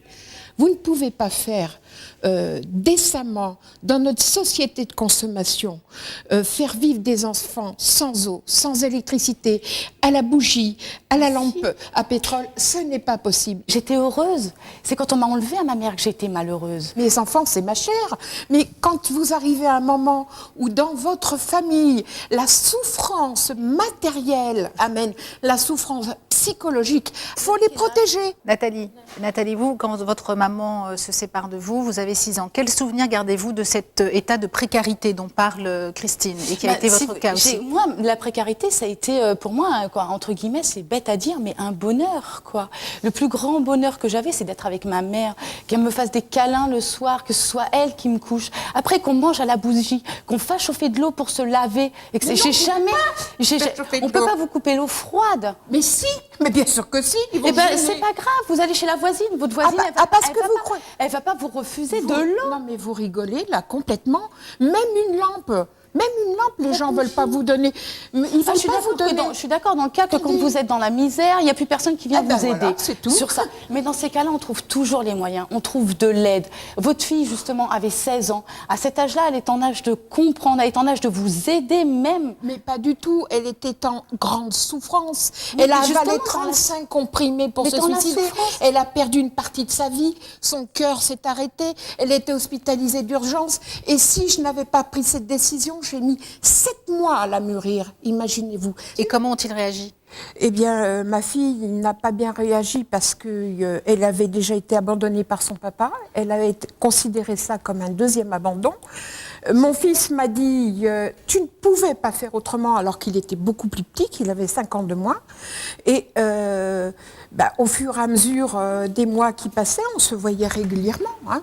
Il faut toujours garder son identité de maman derrière. Mais hein. oui, mais ça ne change pas justement. Ça change pas. L'image de la maman, l'identité de la maman, c'est d'être avec son enfant. Qu'est-ce que vous pensez que vos enfants ont vécu qu'ils n'auraient jamais dû vivre ? Ils étaient petits. Vous parliez de responsabilisation, responsabilité. Ils avaient des responsabilités d'adultes. Lesquelles mon fils, pour qu'on ait chaud, allait chercher des palettes de bois qui débitaient pour pouvoir mettre dans la cheminée parce que on n'avait plus que ça. Et puis il triait il avait trouvé, parce que c'était un super débrouillard, il avait trouvé une chose, c'est qu'il y avait un primeur qui n'était pas très loin. Il lui triait ses légumes et il ramenait des légumes, des fruits, enfin tout ce qu'il pouvait ramener. Participer à la vie de famille. Oui, mais c'est pas normal qu'un enfant arrive à ça à 8 ans, je suis désolée. Écoutez, moi personnellement, pour justement manger, j'ai fait quelque chose qui est interdit contre la loi, j'ai volé. J'ai volé pour pouvoir manger, pour pouvoir justement avoir de quoi me nourrir. Non, mais vous aviez conscience de ce que vous faisiez à cette époque-là ? Ben oui. Oui, parce que personnellement, c'est un mal, quoi. Je volais pour manger, mais c'est pas grave. C'est pas grave. C'était pour le bien-être. Et si vous vous étiez fait prendre, à votre avis ? C'est ce qui s'est passé, madame. Alors justement, oui, Nathalie, vous êtes fait prendre ? Pas moi, mais une de mes sœurs, en fait, qui, elle était plus grande, où là, j'avais refusé de sortir le caddie d'un supermarché, et c'est elle qui l'a fait. C'est fait prendre par les vigiles, et... mais vous passez par la caisse ou vous passez pas par la caisse ? Non, en fait, on contournait les caisses. Et en caisse, on passait juste pour acheter peut-être une ou deux choses, donc pour dire qu'on n'était pas rentré dans le magasin, rien que pour voler, quoi. Donc, et on attendait à la sortie de la caisse avec le caddie. Donc, et là, une tante un peu éloignée était avec nous ce jour-là, et c'est elle qui nous a dit de sortir le caddie. Elle m'a demandé, j'ai dit non, je n'avais pas envie aujourd'hui. Et vous aviez quel âge ? 5 ans et demi, 6 ans. C'est à cause de ça qu'on a été placés d'ailleurs. Et c'est ma sœur qui, à l'époque, est quand même plus âgée que moi, a sorti le caddie et elle s'est fait prendre par les vigiles. Avec comme résultat au final enquête sociale. Et ma mère était en invalidité, ne pouvant pas travailler, pas d'eau, pas d'électricité. Qu'est-ce qui a été si difficile à vivre, vous, à cause de cet éloignement et en famille d'accueil ? Voilà, le manque de maman. J'avais beau avoir après, des pantalons, des chaussures. Elle téléphone et vous téléphonez pas. Nous, on a eu des tas de moyens de... Un foyer, c'est un petit peu plus... C'est un peu plus strict, si vous voulez. Donc, et puis, c'était pas ma mère qui m'a placée, c'était la DAS qui m'a... Voilà, c'est quand même une situation différente. Mais en fait, ça reste le but et la même chose, être séparée de sa mère, quoi. Moi, tous les soirs, j'avais mon doudou, hein, et je pleurais sur mon doudou parce que, justement, maman, t'es où ? Pourquoi ? Comment ça se fait ? À 6 ans, on se pose plein de questions. Comment ça se fait que je sois là ? Ils étaient plus grands, les miens. J'ai gardé 9 ans pendant la galère. Mais même, attendez, ma mère, elle m'a récupérée, j'avais 10 ans. En fait, elle avait rencontré quelqu'un, donc durant ces 4 années, qui lui a rapporté une situation plus stable, avec un appartement, un revenu, etc., une chambre pour moi. Et le jour où elle est venue me chercher, quand je suis arrivée, je mangeais à table et je me disais, ça y est, demain, je ne vais pas repartir. C'est bon, c'est chez moi ici. Maintenant, c'est chez moi. Maman, je vais rester avec toi. Oui, je vais rester avec toi. Et 2 ans après, elle est partie. Elle ne fait plus partie de ce monde. J'ai gâché 4 ans de ma vie. Les 4 années les plus dures pour un enfant. C'est pas gâché. Parce que votre maman ne pouvait pas assumer. C'est pas qu'elle ne pouvait pas assumer. Jusqu'à maintenant, elle l'assumait. Même si elle assumait son rôle de mère, elle était affectueuse. Écoutez, une rôle de mère, c'est pas de donner des vêtements. Non, vous mais avez il faut des manger. organismes pour Si ça. vous avez été obligé de voler pour manger, j'avais pas faim. c'est qu'elle ne pouvait pas. Hein. J'avais pas faim. Vous n'avez pas le souvenir d'avoir eu faim? Jamais? Non, c'est d'avoir, froid. Et alors, c'est pas grave. C'est que matériel. C'est pas une façon d'idéaliser un peu votre histoire, là, dans la façon dont vous en parlez aujourd'hui? J'ai pas dit que c'était rien. Je me suis retrouvée dans cette votre maman, situation une objectivement, deuxième fois à l'âge de 16 ans. Si vous voulez, dans cette situation de voler encore pour pouvoir manger, j'y suis retournée 10 ans après. Donc de 6 ans, 10 ans après, je me suis retrouvée dans cette même situation. Ou encore, là, c'était pire parce que j'avais même pas de toit. Je dormais dehors dans des bancs. Et je peux vous dire, même à vivre dehors, avec le recul, c'est peut-être bête ce que je vais vous dire, mais ça m'a forgée. Je suis comme je suis. J'ai une petite fille de 7 ans et jamais je tolérerai qu'on me la prenne ou qu'on me la place, ou moi-même d'avoir l'idée de la placer. Christine, votre fils a été placé en famille d'accueil, pas en foyer. Pas en foyer, hein. Ça, j'aurais jamais accepté en foyer. Ça s'est bien passé? Eh bien, écoutez, la première année, ça s'est pas du tout bien passé. La famille, c'était pas ça. Et il revenait tous les week-ends. J'allais le voir en douce à la sortie de l'école. On avait toujours des petits moyens de se voir, quoi, de se dire je suis là. Et quand il venait le week-end à la maison, il repartait, il pleurait. C'était une catastrophe. Il voulait pas que vous le laissiez? Ah, il voulait pas repartir. Il disait tu ne peux pas faire autrement, maman. Mais il était déchiré. Et moi aussi, c'était un drame tous les dimanches. Alors ça vous a jamais fait changer d'avis? Vous avez jamais eu l'envie de le récupérer? Non, j'ai essayé de compenser au maximum parce que les moments de bonheur, si c'est des moments longs mais mauvais, ça laisse pas de bons souvenirs. Si c'est des moments courts, mais très intenses, où mon fils va avoir quelque chose et où il va savoir que je suis là, j'avais la possibilité de lui téléphoner, je lui envoyais des dessins, on a beaucoup parlé comme ça. On a parlé, j'envoyais aussi, par exemple, mon fils, quand il est venu, une fois, je lui ai fait une petite boîte avec un coton, mon parfum, des petits galets décorés, et dedans, j'ai mis « Maman qui t'aime » le soir, quand il était dans son lit. Il ouvrait cette petite boîte et puis il avait des petits éléments que j'avais faits à la main et puis il avait le parfum que maman portait et dedans, c'était marqué « Maman qui t'aime ». Et ça, c'était très important. Il respirait sa petite boîte, ces petites odeurs de la maison, il la refermait. C'était notre secret à nous. C'était notre façon de communiquer, de garder le contact le soir, justement, qui est si difficile. Ça n'empêchait pas qu'au week-end, il y avait câlin. Mais oui, mais un week-end, c'est court. Mais oui, mais on emmagasine beaucoup. Aujourd'hui, Christine, vous revivez avec Amandine depuis un an, c'est ça? Tout à fait. On a vu, vous avez un toit, vous avez récupéré des meubles de famille. Enfin, tout à fait. Vous pourriez récupérer votre fils aussi? Pas encore. Pourquoi? Pas encore, parce que matériellement, on est toujours dans la précarité et que cette précarité et ce combat vis-à-vis d'une situation familiale extrêmement difficile, d'un divorce extrêmement difficile, de tout un contexte autour à ce moment-là et sans famille, étant que tous les trois comme famille, je me suis quand même usé la santé et qu'il y a eu beaucoup d'opérations, il y a eu beaucoup de choses et que je suis seulement en ce moment en train de revivre. Et je pense qu'on se serre énormément les coudes, Amandine et moi, pour pouvoir arriver à se sortir de cette précarité et un jour récupérer Albin.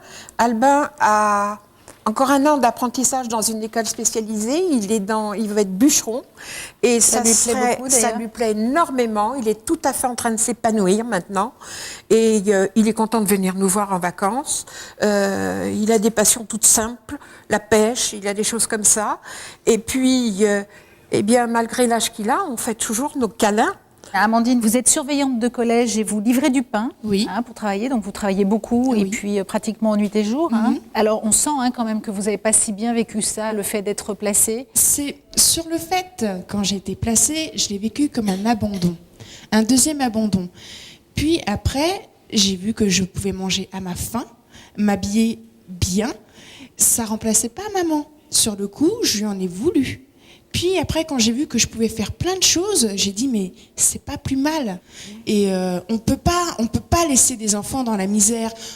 Vous avez pu vivre sans eau, sans rien, sans tout ça. Mais on se lève le matin, en hiver, il fait noir. On rentre de l'école, il fait noir. Et quand on n'a pas d'argent pour s'acheter des bougies et tout ça, on fait comment ? On fait comment quand ça trotte dans la tête et qu'on en arrive à se foutre en l'air, faire tentative de suicide sur tentative de suicide, on fait quoi ? On le met où là ? Et la famille d'accueil m'a fait beaucoup de bien parce que j'avais besoin. Qu'est-ce qu'elle vous a apporté, cette famille d'accueil ? Scolairement, je ne pouvais pas parce que ça n'allait pas. Je n'avais pas l'attention à l'école. Je suis arrivée en famille d'accueil, je me suis posée.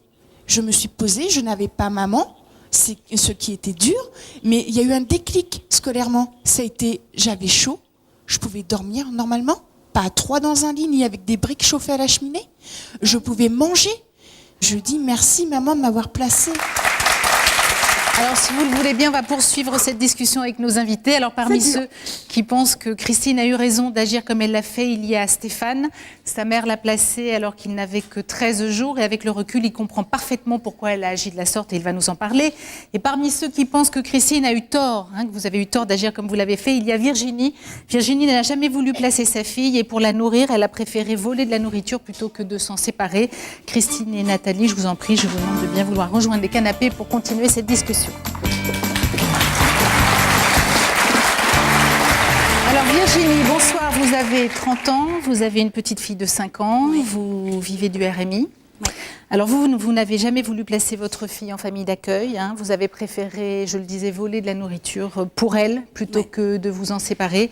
Aujourd'hui, vous ne volez plus, vous le savez d'ailleurs, voler est puni par la loi, même dans ces circonstances. Alors, dans quelle situation vous êtes-vous retrouvée quand vous avez quitté le père de votre fille ? Je suis partie avec une valise, les affaires de ma fille, et je suis remontée sur Paris. Vous avez carrément vécu dans la rue ? Ah, carrément. J'ai dormi quelques jours avec ma fille dans des voitures, le biberon froid, des choses qu'un enfant, effectivement, n'est pas censé vivre. Mais je pense que s'il a l'amour et l'attention de sa mère, qu'il n'ait pas grand-chose matériellement et qu'il ait à manger, ce que j'ai volé effectivement pour manger, c'est le principal. Alors vous dites que vous avez volé pour la nourrir ? Oui. Dans ces cas-là, j'ai pas, y a pas de honte, j'ai pas de peur, rien n'est trop beau pour l'amour de ma fille, quoi. Ça, c'est une situation qui s'impose à vous d'emblée, comme ça, on se dit qu'on n'a pas le choix. Oui. Ah oui. Oui, parce que même pas ça m'est venu à l'esprit de vouloir placer ma fille. J'ai tout mis en œuvre pour qu'elle vive. C'est de la survie. Et vous n'avez jamais eu peur de vous faire arrêter ? Jamais. Et vous n'êtes jamais dit que vous alliez trop loin ? Pour mon enfant, non. J'ai des limites, mais dans ces choses-là, pour manger, pour habiller, par amour, pour l'amour de mon enfant, il n'y a pas de limite. Elle a 5 ans. Oui. Comment vit-elle cette situation ? Très bien. Parce que je laisse paraître sans laisser paraître. C'est-à-dire que je lui explique bien les choses. Maman n'a pas d'argent, maman se bat, maman ceci. Elle le vit très bien. À l'école, il n'y a pas de regard parce qu'elle n'a pas des marques, parce qu'elle n'a pas ceci. Elle est encore à l'école maternelle, oui, c'est ça ? Ouais. Oui, mais attention, à cet âge-là, ils comprennent beaucoup de choses, réfléchissent beaucoup de choses. Et j'ai un lien qui me lie à ma fille, même elle, l'amour est énorme, quoi. On en a plus en plus dans ces cas-là. J'ai un exemple pour son anniversaire, elle n'a pas eu de cadeau qui était il n'y a pas longtemps. Elle m'a dit, maman, je sais que tu n'as pas d'argent, mais dès que tu auras de l'argent, tu m'en offriras. Il n'y a eu aucune rancune, la gamine, elle a 5 ans, c'est pas parce qu'elle n'avait pas de cadeau que... Elle vous a jamais fait de reproches, même du haut de ses 5 ans ? Jamais. Elle vous fait jamais de caprices en exigeant d'avoir des petites choses Matériel, jamais. Parce que les petits copains... Maintenant, jamais. J'ai jamais eu ça. Amandine, vous vouliez intervenir ? À 5 ans, un enfant ne comprend pas tout. C'est pas vrai. Il comprend certaines choses. Est-ce que c'est normal qu'à 1 an, un enfant dorme dans une voiture ? Est-ce que c'est normal à 1 an, ça a besoin d'apports nutritifs très importants ? Elle n'est pas morte, ma fille, elle est en bonne santé. Peut-être que ça portera certaines carences à l'adolescence. Elle n'a pas du tout de carence, ma fille, elle aura moins de problèmes que toi. Pardon ? Elle aura moins de problèmes que toi. C'est pas méchant. Moi, je ne crois pas. J'ai eu des problèmes. Je les ai pris à la base, mes problèmes. Je les ai pris il y a 1 an à la base. Il y a 1 an seulement, mais c'est pas pour toi. Il y a 1 an, je n'étais pas capable. C'est ce que je te reproche. Et ce n'est pas la faute de ma mère. Mais je ne juge personne. L'histoire que j'ai eue. Et de dire... Tout le monde a une histoire. Moi aussi, j'ai mon histoire. Et c'est pas pour autant qu'à l'heure d'aujourd'hui, c'est-à-dire à peu près 10 ans après, donc, mais tout ce qui a pu m'arriver dans la vie, Je m'en suis pas sortie. Maintenant, je suis Voilà. la femme la plus heureuse. Eh ben moi, je trouve pas ça Nathalie, si normal. demain il vous arrive de vous retrouver dans une situation extrêmement précaire, qu'est-ce que vous faites? Vous placez votre enfant? Ah non, jamais. Ça Je peut la garde arriver avec tous les moi. jours. Non, écoutez, comme vous dites tout à l'heure, qu'à 5 ans, n'importe quand. on se rend compte de rien. Écoutez, je vous raconte quelque chose qui est vrai, qui est véridique. À 5 ans, c'était en période de Noël, avant que on se fasse placer. Ma mère nous expliquait que on n'allait pas pouvoir avoir un Noël comme tout le monde parce que elle n'avait pas d'argent, qu'on n'allait pas pouvoir avoir de cadeaux, qu'on n'allait pas pouvoir avoir un bel arbre de Noël. C'est pas grave. Et puis on marchait dans la rue. Et puis d'un seul coup, sur le bord du trottoir, elle regarde, puis elle voit vous savez, les boîtes de cigares en métal, là, les petits cigarillos, les machins. Je dis, par curiosité, elle regarde, elle ramasse, elle ouvre. Elle avait 5 billets de 200 francs dedans. Elle a eu 1000 francs dedans, le jour de Noël, à quelques jours près. Eh ben, je peux vous dire qu'on était les enfants les plus heureux du monde. Les plus heureux du monde, pourquoi? Pas parce que ma mère, elle avait trouvé ça.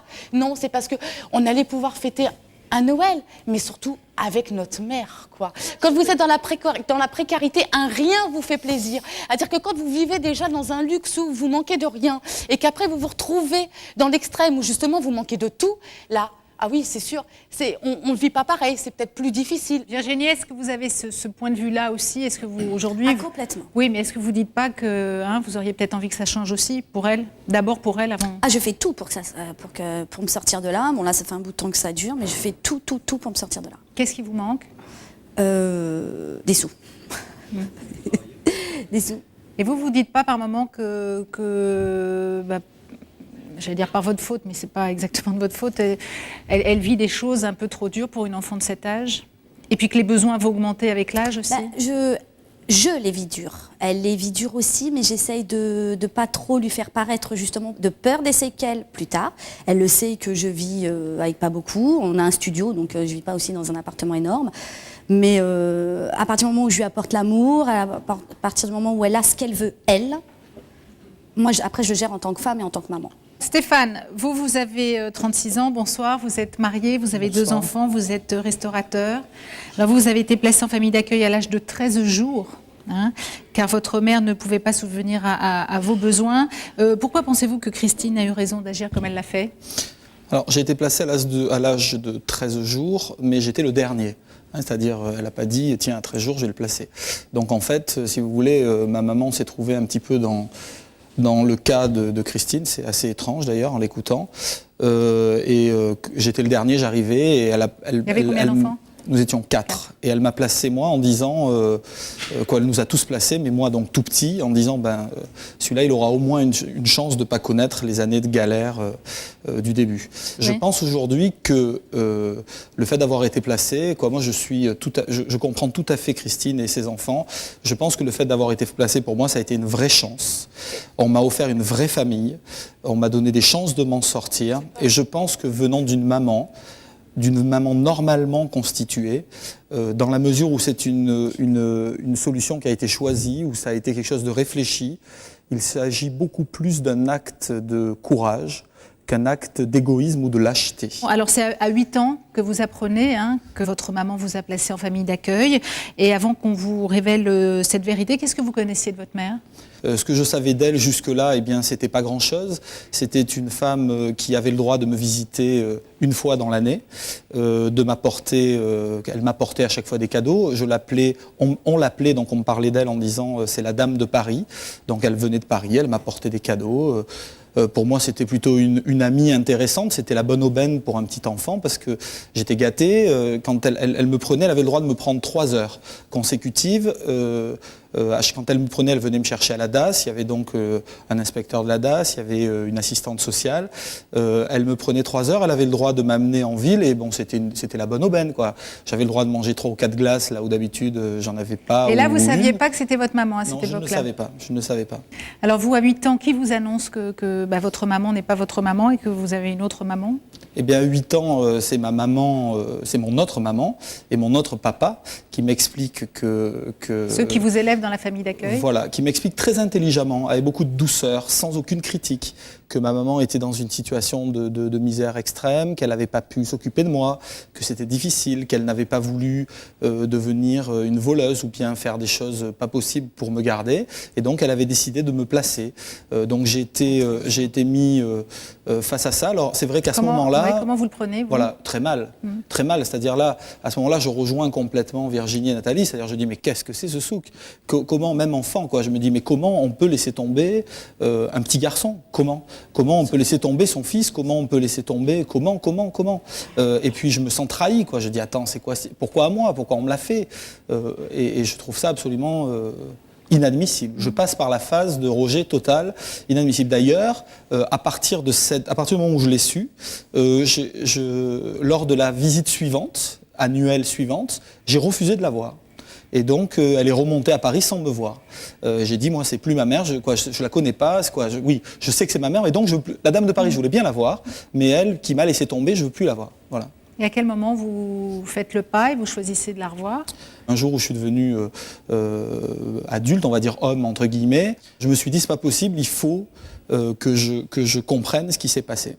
Donc par l'ADAS, j'ai réussi à avoir ses coordonnées. Et puis je suis allé la rencontrer, je suis monté, je suis allé la rencontrer. Et donc je suis accueilli. Je rentre dans l'immeuble déjà parce que quelqu'un en sortait, donc j'ai de la chance.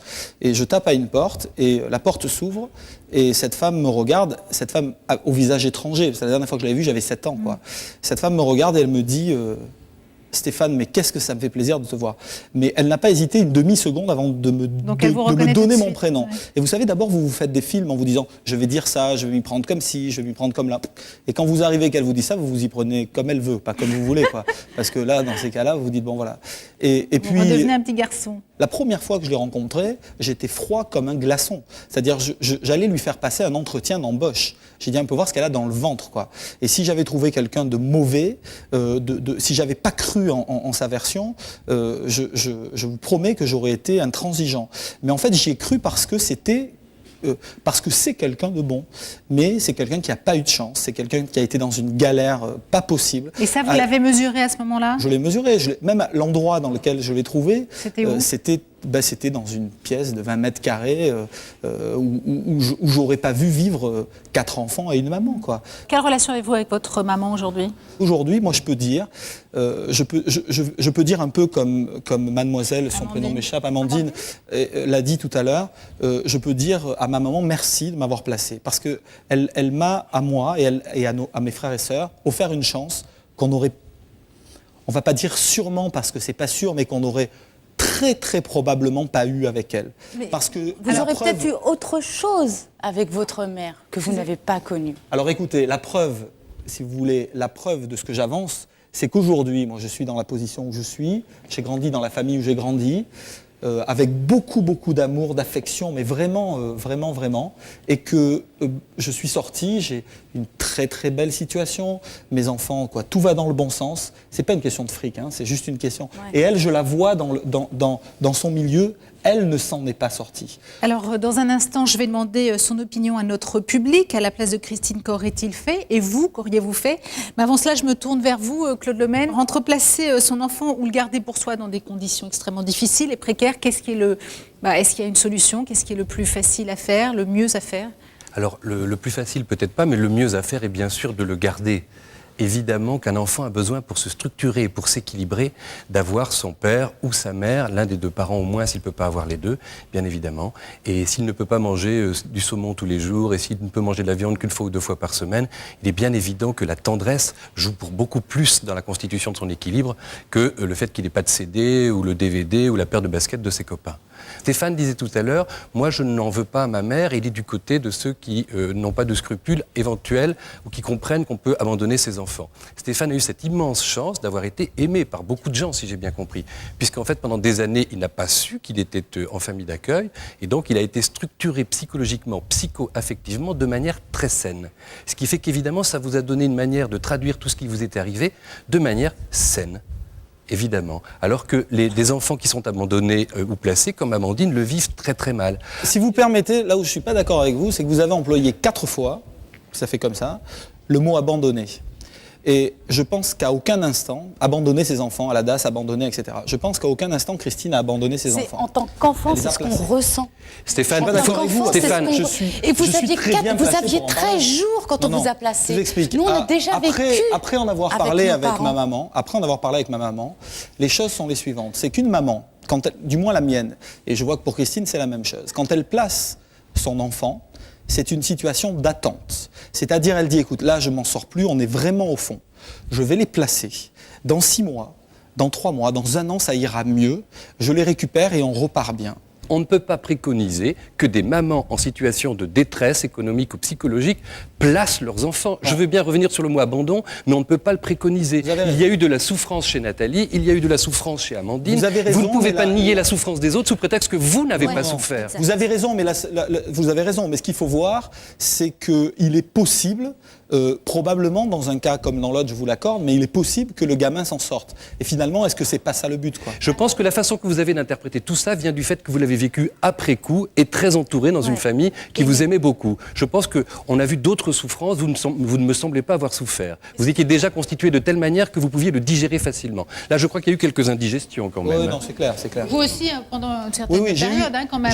J'ai eu une longue indigestion, parce que je l'ai pris, quand j'avais 7 ans, je l'ai pris dans les dents. Je veux dire, je l'ai pris dans les dents et j'ai mis de 7 à 21 ans, ça fait un bon 14 ans pour digérer la chose. Pour digérer que vos parents n'étaient pas vos parents, en fait. Donc je digère toujours pas la mienne. La digestion fut longue, mais j'ai réussi à l'accepter et j'ai réussi à comprendre, puisque c'est le débat de ce soir, j'ai réussi à comprendre que ma maman ait pu, par amour pour nous, pour mes frères, sœurs et moi, ait pu nous placer dans l'espoir de nous récupérer, en se disant ça sera.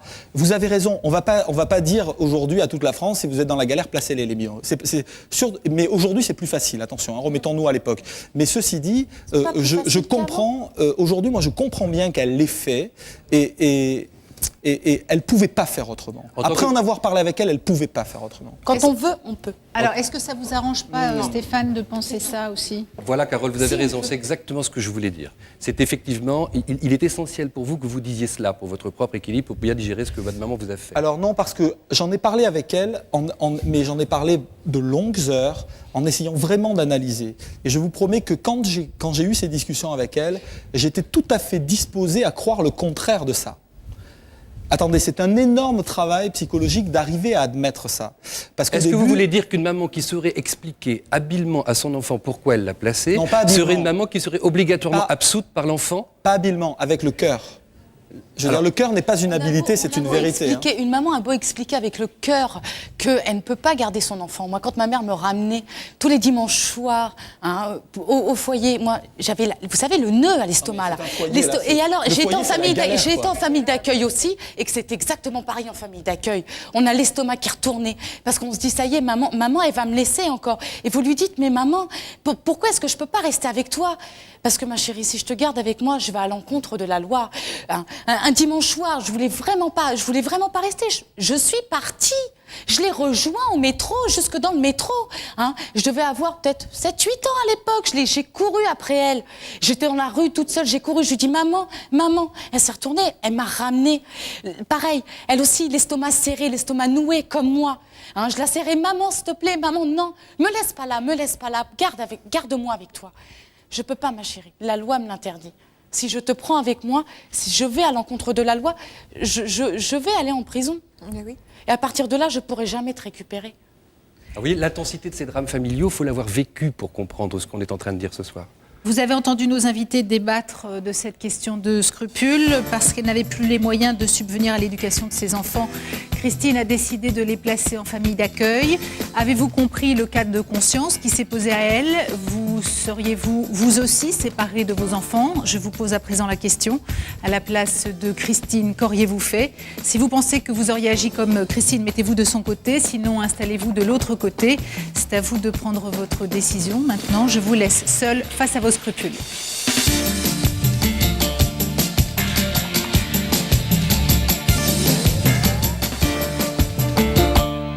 Moi, j'ai voté pour Christine, quoi. Je suis tout à fait d'accord avec elle. Au début, j'avais un doute, mais quand on comprend son histoire, c'est un peu normal qu'elle ait placé ses enfants, parce que vraiment, elle était vraiment dans un cas extrême.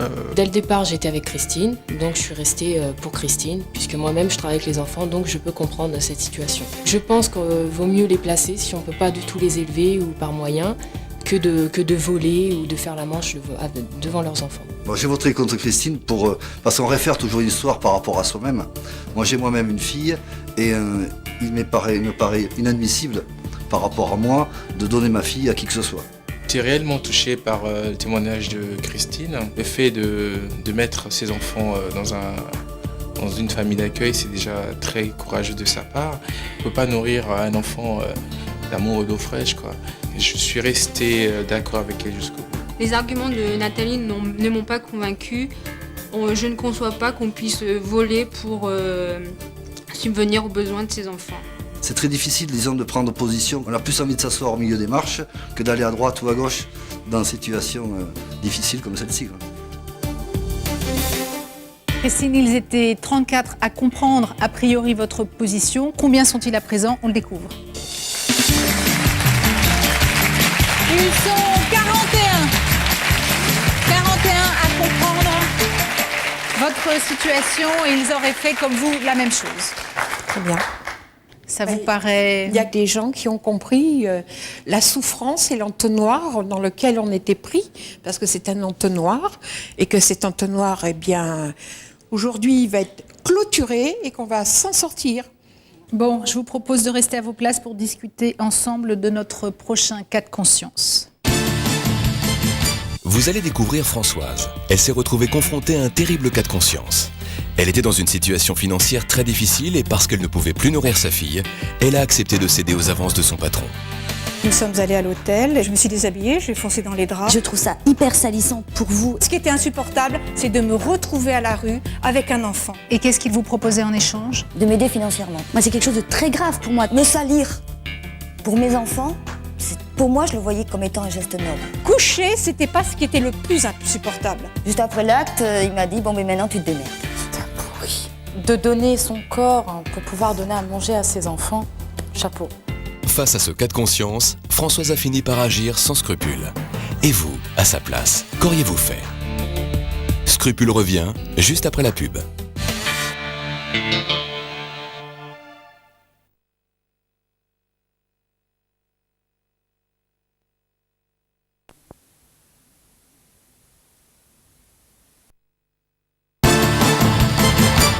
Imaginez que vous ayez du mal à subvenir aux besoins de vos enfants. Un homme vous propose de vous aider financièrement à la condition d'avoir une relation sexuelle avec lui pour cela. Françoise a été confrontée à ce terrible cas de conscience et parce qu'elle s'est retrouvée dans une situation financière très précaire, Françoise n'a pas vu d'autre issue que d'accepter la proposition de son employeur. Voici le cas de conscience de Françoise. Alors Françoise, bonsoir. Bonsoir. À vos côtés se trouve Béatrice. Comme vous, elle a accepté d'avoir une relation sexuelle avec un homme qui lui avait proposé de l'aider financièrement. Mais à la différence, celui-ci, et vous le verrez, n'a pas tenu parole. Vous en discuterez, nous en discuterons ensemble dans un instant. Alors vous, Françoise, vous avez 52 ans, vous êtes célibataire, vous avez 6 enfants de 3 pères différents, vous êtes fonctionnaire. À l'âge de 20 ans, vous êtes maman d'une petite fille de 2 ans. Dans quelle situation financière étiez-vous à cette époque-là ? J'étais dans une situation financière extrêmement précaire. J'ai dû arrêter mes études parce que ma mère n'avait pas 5 francs pour payer le train, par exemple, pour aller à l'école. Et j'ai trouvé un emploi de modèle aux Beaux-Arts. J'ai connu quelqu'un, un élève. Je me suis retrouvée enceinte. Il n'a pas voulu assumer. Et donc... Donc à 20 ans, vous avez une petite fille. Voilà, j'ai une petite fille. Il faut assumer. Donc j'ai fait un stage de secrétariat, je cherche du travail pendant des mois et je ne trouve pas. Et au bout de 6 mois de chômage non rémunéré, j'ai trouvé une place d'ouvrière aux peintures par une agence d'intérim. Alors à cette époque-là, vous avez un patron, un contremaître. Un contremaître, oui. Comment il se comportait avec vous ? Ben, toute la semaine, même m'a couru derrière. Toute la semaine, il m'a frôlé. Toute la semaine, il m'envoyait dans les hangars balayer. Et puis, je me cachais. Et les ouvrières m'aidaient aussi. Bon, comme elles le voyaient courir après moi, ben, elles essayaient de se mettre autour de moi pour qu'ils ne viennent pas m'embêter. À la fin de cette première semaine, il vous convoque dans son bureau? Oui, il m'appelle dans son bureau. Qu'est-ce qu'il vous dit? Et il me dit, voilà, c'est moi qui prends la décision, si les gens restent ou non, une semaine ou 15 jours de plus. Et c'est pas difficile. Soit tu viens demain me rejoindre à l'hôtel et tu continues, soit tu refuses et c'est fini, il n'y a plus de boulot. Et tu as 5 minutes pour réfléchir. Alors... Comment vous avez réagi? J'ai réagi en disant espèce de sale pourri, dans ma tête, parce que je ne pouvais pas lui dire. Et puis, la première réaction, c'est de dire, je vais dire non. Je vais dire non, parce que quand j'étais toute seule, j'ai eu faim, et quand j'ai faim, je m'en fiche, je dors, hein, et puis quand je dors, j'oublie. Mais il y a la petite, il n'y avait pas d'aide à ce moment-là, rien du tout, il fallait l'argent, il fallait quelque chose de concret. Et alors donc j'avais de la haine pour cet homme-là, j'étais désespérée parce que je me suis dit, si je lui dis non, eh bien ça y est, c'est fini, ça sera à nouveau la galère, l'agence d'intérim ne me reproposera pas de travail parce qu'elle va dire que c'est de ma faute. Ma famille va dire, si j'explique ce qui se passe avec le contremaître, elle va dire c'est de ta faute, tu as dû la guicher. Donc de toute façon, dans ces histoires-là, les femmes ont toujours tort. Bon, alors je me suis dit, je vais dire oui. J'ai dit oui, je reviendrai demain. Vous lui dites oui, donc dans les 5 minutes de cet entretien, vous lui dites oui. Ouais. Et après, je suis rentrée chez moi. Il était comment ce contremaître? Il était petit et moche. Donc le lendemain, vous retournez à l'usine? Oui. Et que s'est-il passé? Et comment il m'a dit, vous êtes venu? Et j'ai dit, mais pourquoi? Je dis, vous m'avez laissé un choix. Et donc il n'a pas répondu. Et nous sommes allés à l'hôtel. Et c'était un hôtel très modeste, hein. Il n'y avait pas de chauffage, c'était en plein hiver. Donc je me suis dit qu'il fallait que ça se passe le plus vite possible. Et je me suis déshabillée, j'ai foncé dans les draps et je grelottais. Et donc ce contremaître m'a frictionné d'abord, il m'a réchauffé d'abord. Et il n'a été ni pervers ni rien du tout. Et après, il m'a posé des questions sur ma vie. Et quand il m'a posé des questions et qu'il a compris dans quelle situation j'étais, j'ai senti qu'il était gêné par rapport à ce qu'il avait demandé. Et donc il vous a redemandé une autre fois? Plus jamais. Non, plus jamais. Pourquoi? Bien, je suis revenue le lundi, et le lundi, parce qu'il savait que je ne mangeais pas toujours à ma faim, et le hangar où on travaillait n'était pas chauffé, donc il m'a fait copier des colonnes de chiffres dans son bureau. Il ne m'a plus jamais demandé de coucher avec lui. Et à la fin de la semaine, j'étais appelée au service du personnel de l'entreprise où je travaillais. On m'a demandé quelle était ma qualification. J'ai dit que j'étais secrétaire sténodactylo et j'étais embauchée. Et la chef du personnel m'a dit que c'était sur la demande du contremaître qui voulait que j'obtienne un poste qui corresponde à ma qualification. Donc il a regretté son acte. Oui. Il ne vous l'a jamais dit autrement que comme ça? Non, je suis allée après, quand j'ai su ça, j'ai voulu le remercier et il m'a fait ça et puis il est parti. Oui, parce qu'il regrettait ce qu'il avait fait, quoi, je pense. Et vous n'avez jamais regretté ce que vous aviez fait? Non, j'ai jamais regretté parce que c'était une situation où je n'avais pas d'autre possibilité. Et vous, en tant que femme, comment vous avez vécu après ce moment-là?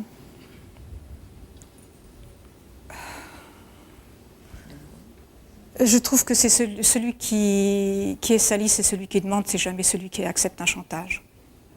La justice, c'est probablement que cet homme-là a dû avoir bien plus mauvaise conscience que madame. Oui. Oui, pour avoir réagi comme il a réagi, oui. Moi, je vous tire mon chapeau. Parce que si vous avez fait ça, ça n'a pas été de bon cœur, comme quand on fait l'amour avec quelqu'un et qu'on en a envie. Si vous l'avez fait, c'est pour votre enfant, justement. Et pour pouvoir dire, voilà, au lieu de placer mon enfant, au lieu d'en donner la garde à quelqu'un, je vais faire ça. Je vais donner mon corps. Moi, je ne suis pas d'accord. Le courage qu'elle a eu de le faire, elle aurait dû le mettre dans d'autres conditions pour se battre. Mais de se salir physiquement, maintenant, vous ne l'avez pas pris comme une salissure parce qu'entre guillemets, c'est votre éducation et vous avez fait du recul. Mais je trouve ça hyper salissant pour vous et pour votre enfant. Je ne sais pas si votre enfant est au courant de ce... J'ai 6 enfants, hein, j'ai une fille de 31 ans, on en a parlé avant de venir. Pour vous d'évoluer dans la vie, de coucher avec on n'est pas sorti de la galère, ça fait depuis, j'ai 52 ans, ça fait 42 ans que je suis dans la galère. Aujourd'hui, j'ai des amis qui, si j'ai besoin d'argent pour donner du pain à mes enfants, peuvent me donner, à ce temps-là, j'avais rien. Il faut savoir ce qu'on veut dans la vie, il faut savoir ce qui est insupportable dans la vie. Je coucherai pas. Moi, ce qui était insupportable, c'est de me retrouver à la rue avec un enfant. Et de devoir que la DAS me le prenne. C'était ça qui était insupportable pour moi. Et donc, coucher, c'était pas ce qui était le plus insupportable. Mais chacun ses principes. Moi, c'est quelque chose de très grave pour moi, donner mon corps pour pouvoir donner à manger à mon enfant. Non, il y a volé, mentir. C'est pas avec des principes qu'on donne à manger aux enfants. Vous avez votre corps, mais vous avez peur d'aller en prison. Voler, il n'en est pas question. Parce que voler, moi, avant d'être dans la situation de situation de précarité que j'ai travaillé 4 ans chez les avocats. Moi, si je n'ai pas volé, ça m'est passé par l'idée d'avoir envie de voler pour donner à manger mes enfants.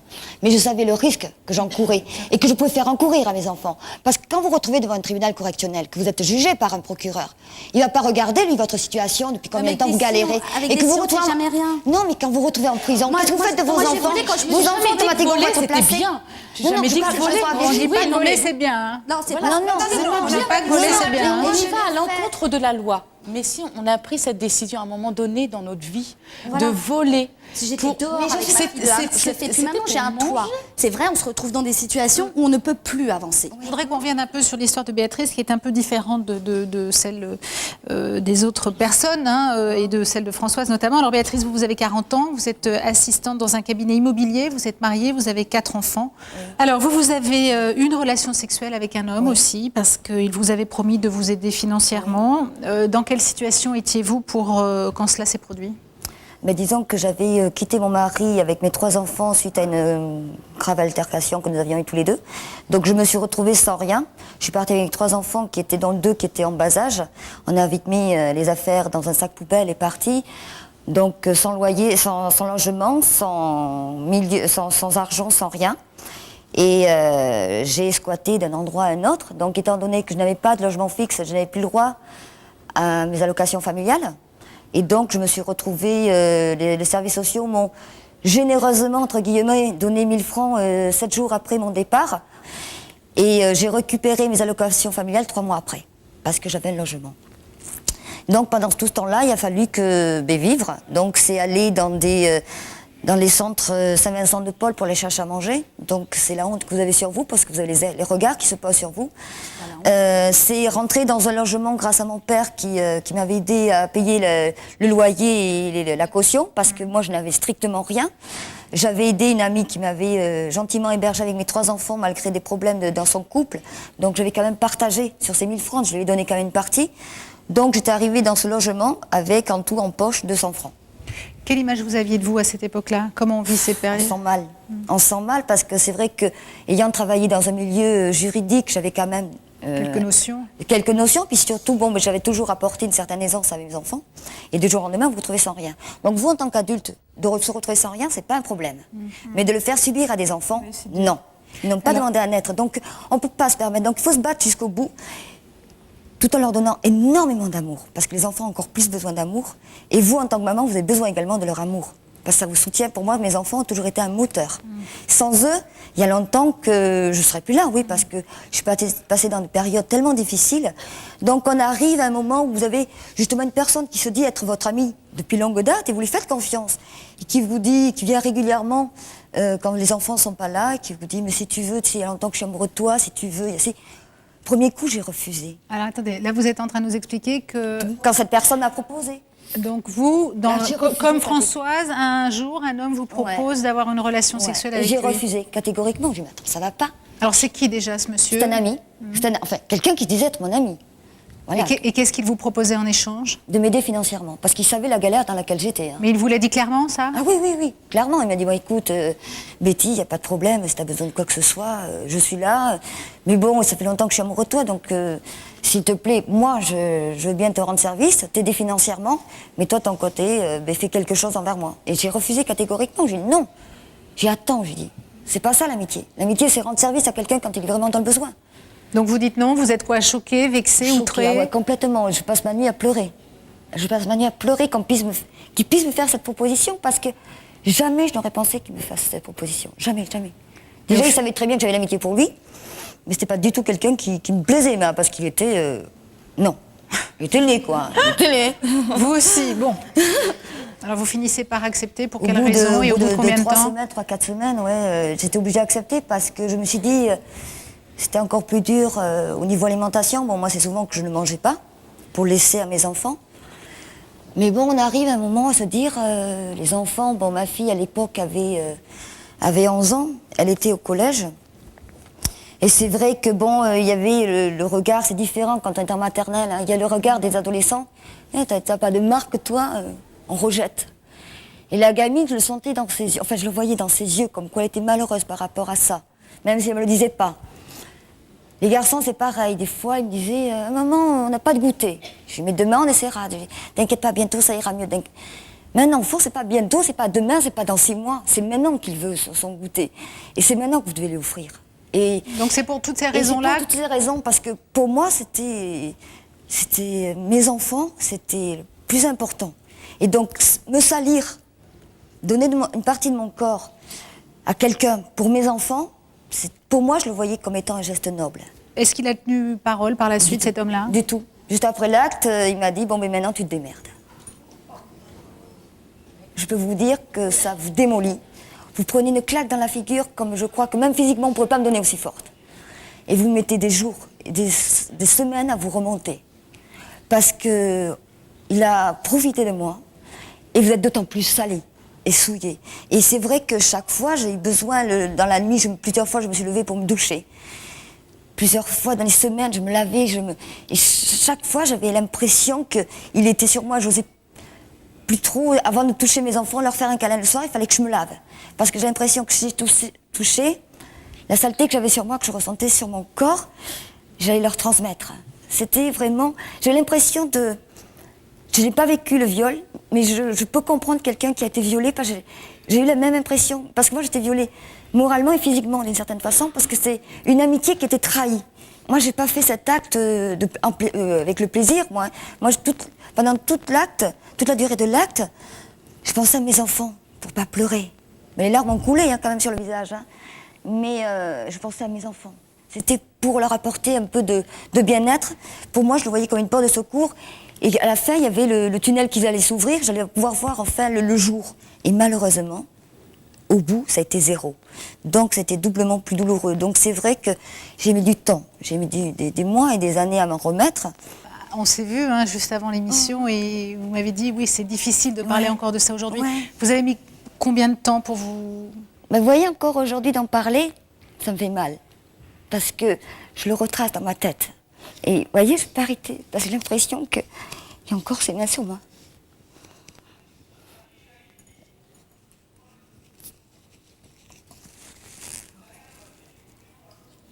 C'était un pourri. Ce qui est malheureux, c'est que c'est les femmes qui doivent pleurer. On pourrait faire un jour le procès des hommes qui ne sont pas responsables et pas toujours le procès des femmes qui sont obligées d'accepter. Ça va.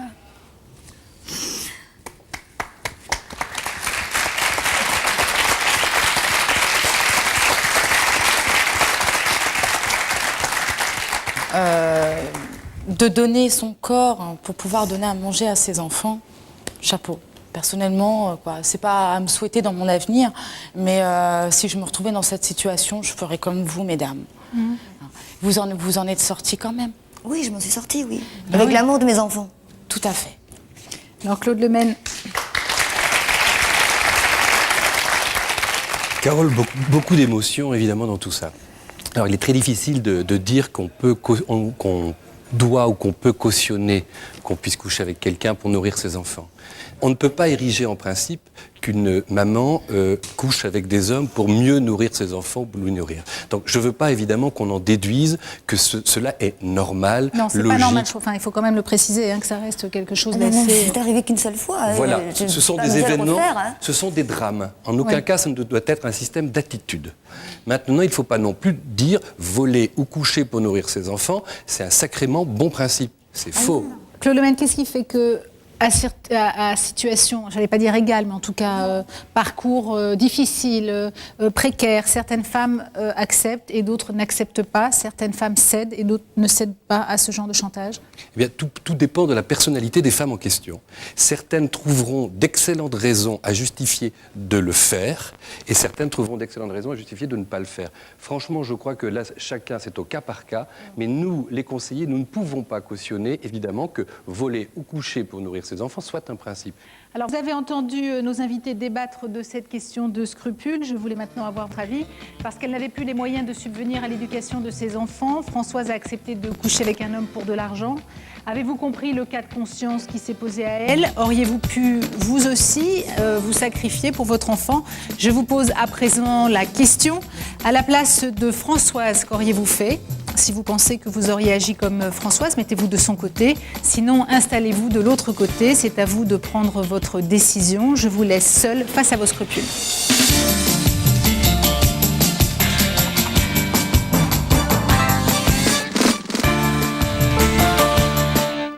Le témoignage de Françoise m'a entièrement touchée. Au début, j'étais contre elle et maintenant je suis pour. Je comprends pourquoi elle l'a fait, c'est pour ses enfants, mais moi je le ferai pas. Ben, je pense que Françoise, elle a eu tout à fait raison aussi d'agir comme elle l'a fait, mais son histoire, elle est quand même assez poignante, quoi. Bah, dès le départ, j'étais contre Françoise et son témoignage ne m'a pas convaincue. Moi, je n'aimais pas qu'on puisse coucher comme ça avec son patron pour de l'argent, même pour ses enfants. Je pense du témoignage de Françoise qu'elle a eu un petit peu raison, donc j'arrive à le comprendre. Maintenant, je ne serais pas prête, moi, à le faire, mais je la comprends. Je pense que coucher comme ça avec une personne, rien que pour nourrir ses enfants, c'est pas bon. Il faut avoir la fierté, la dignité. Coucher avec son patron pour pouvoir élever ses enfants, je trouvais ça choquant. Mais à l'entendre parler, je peux comprendre.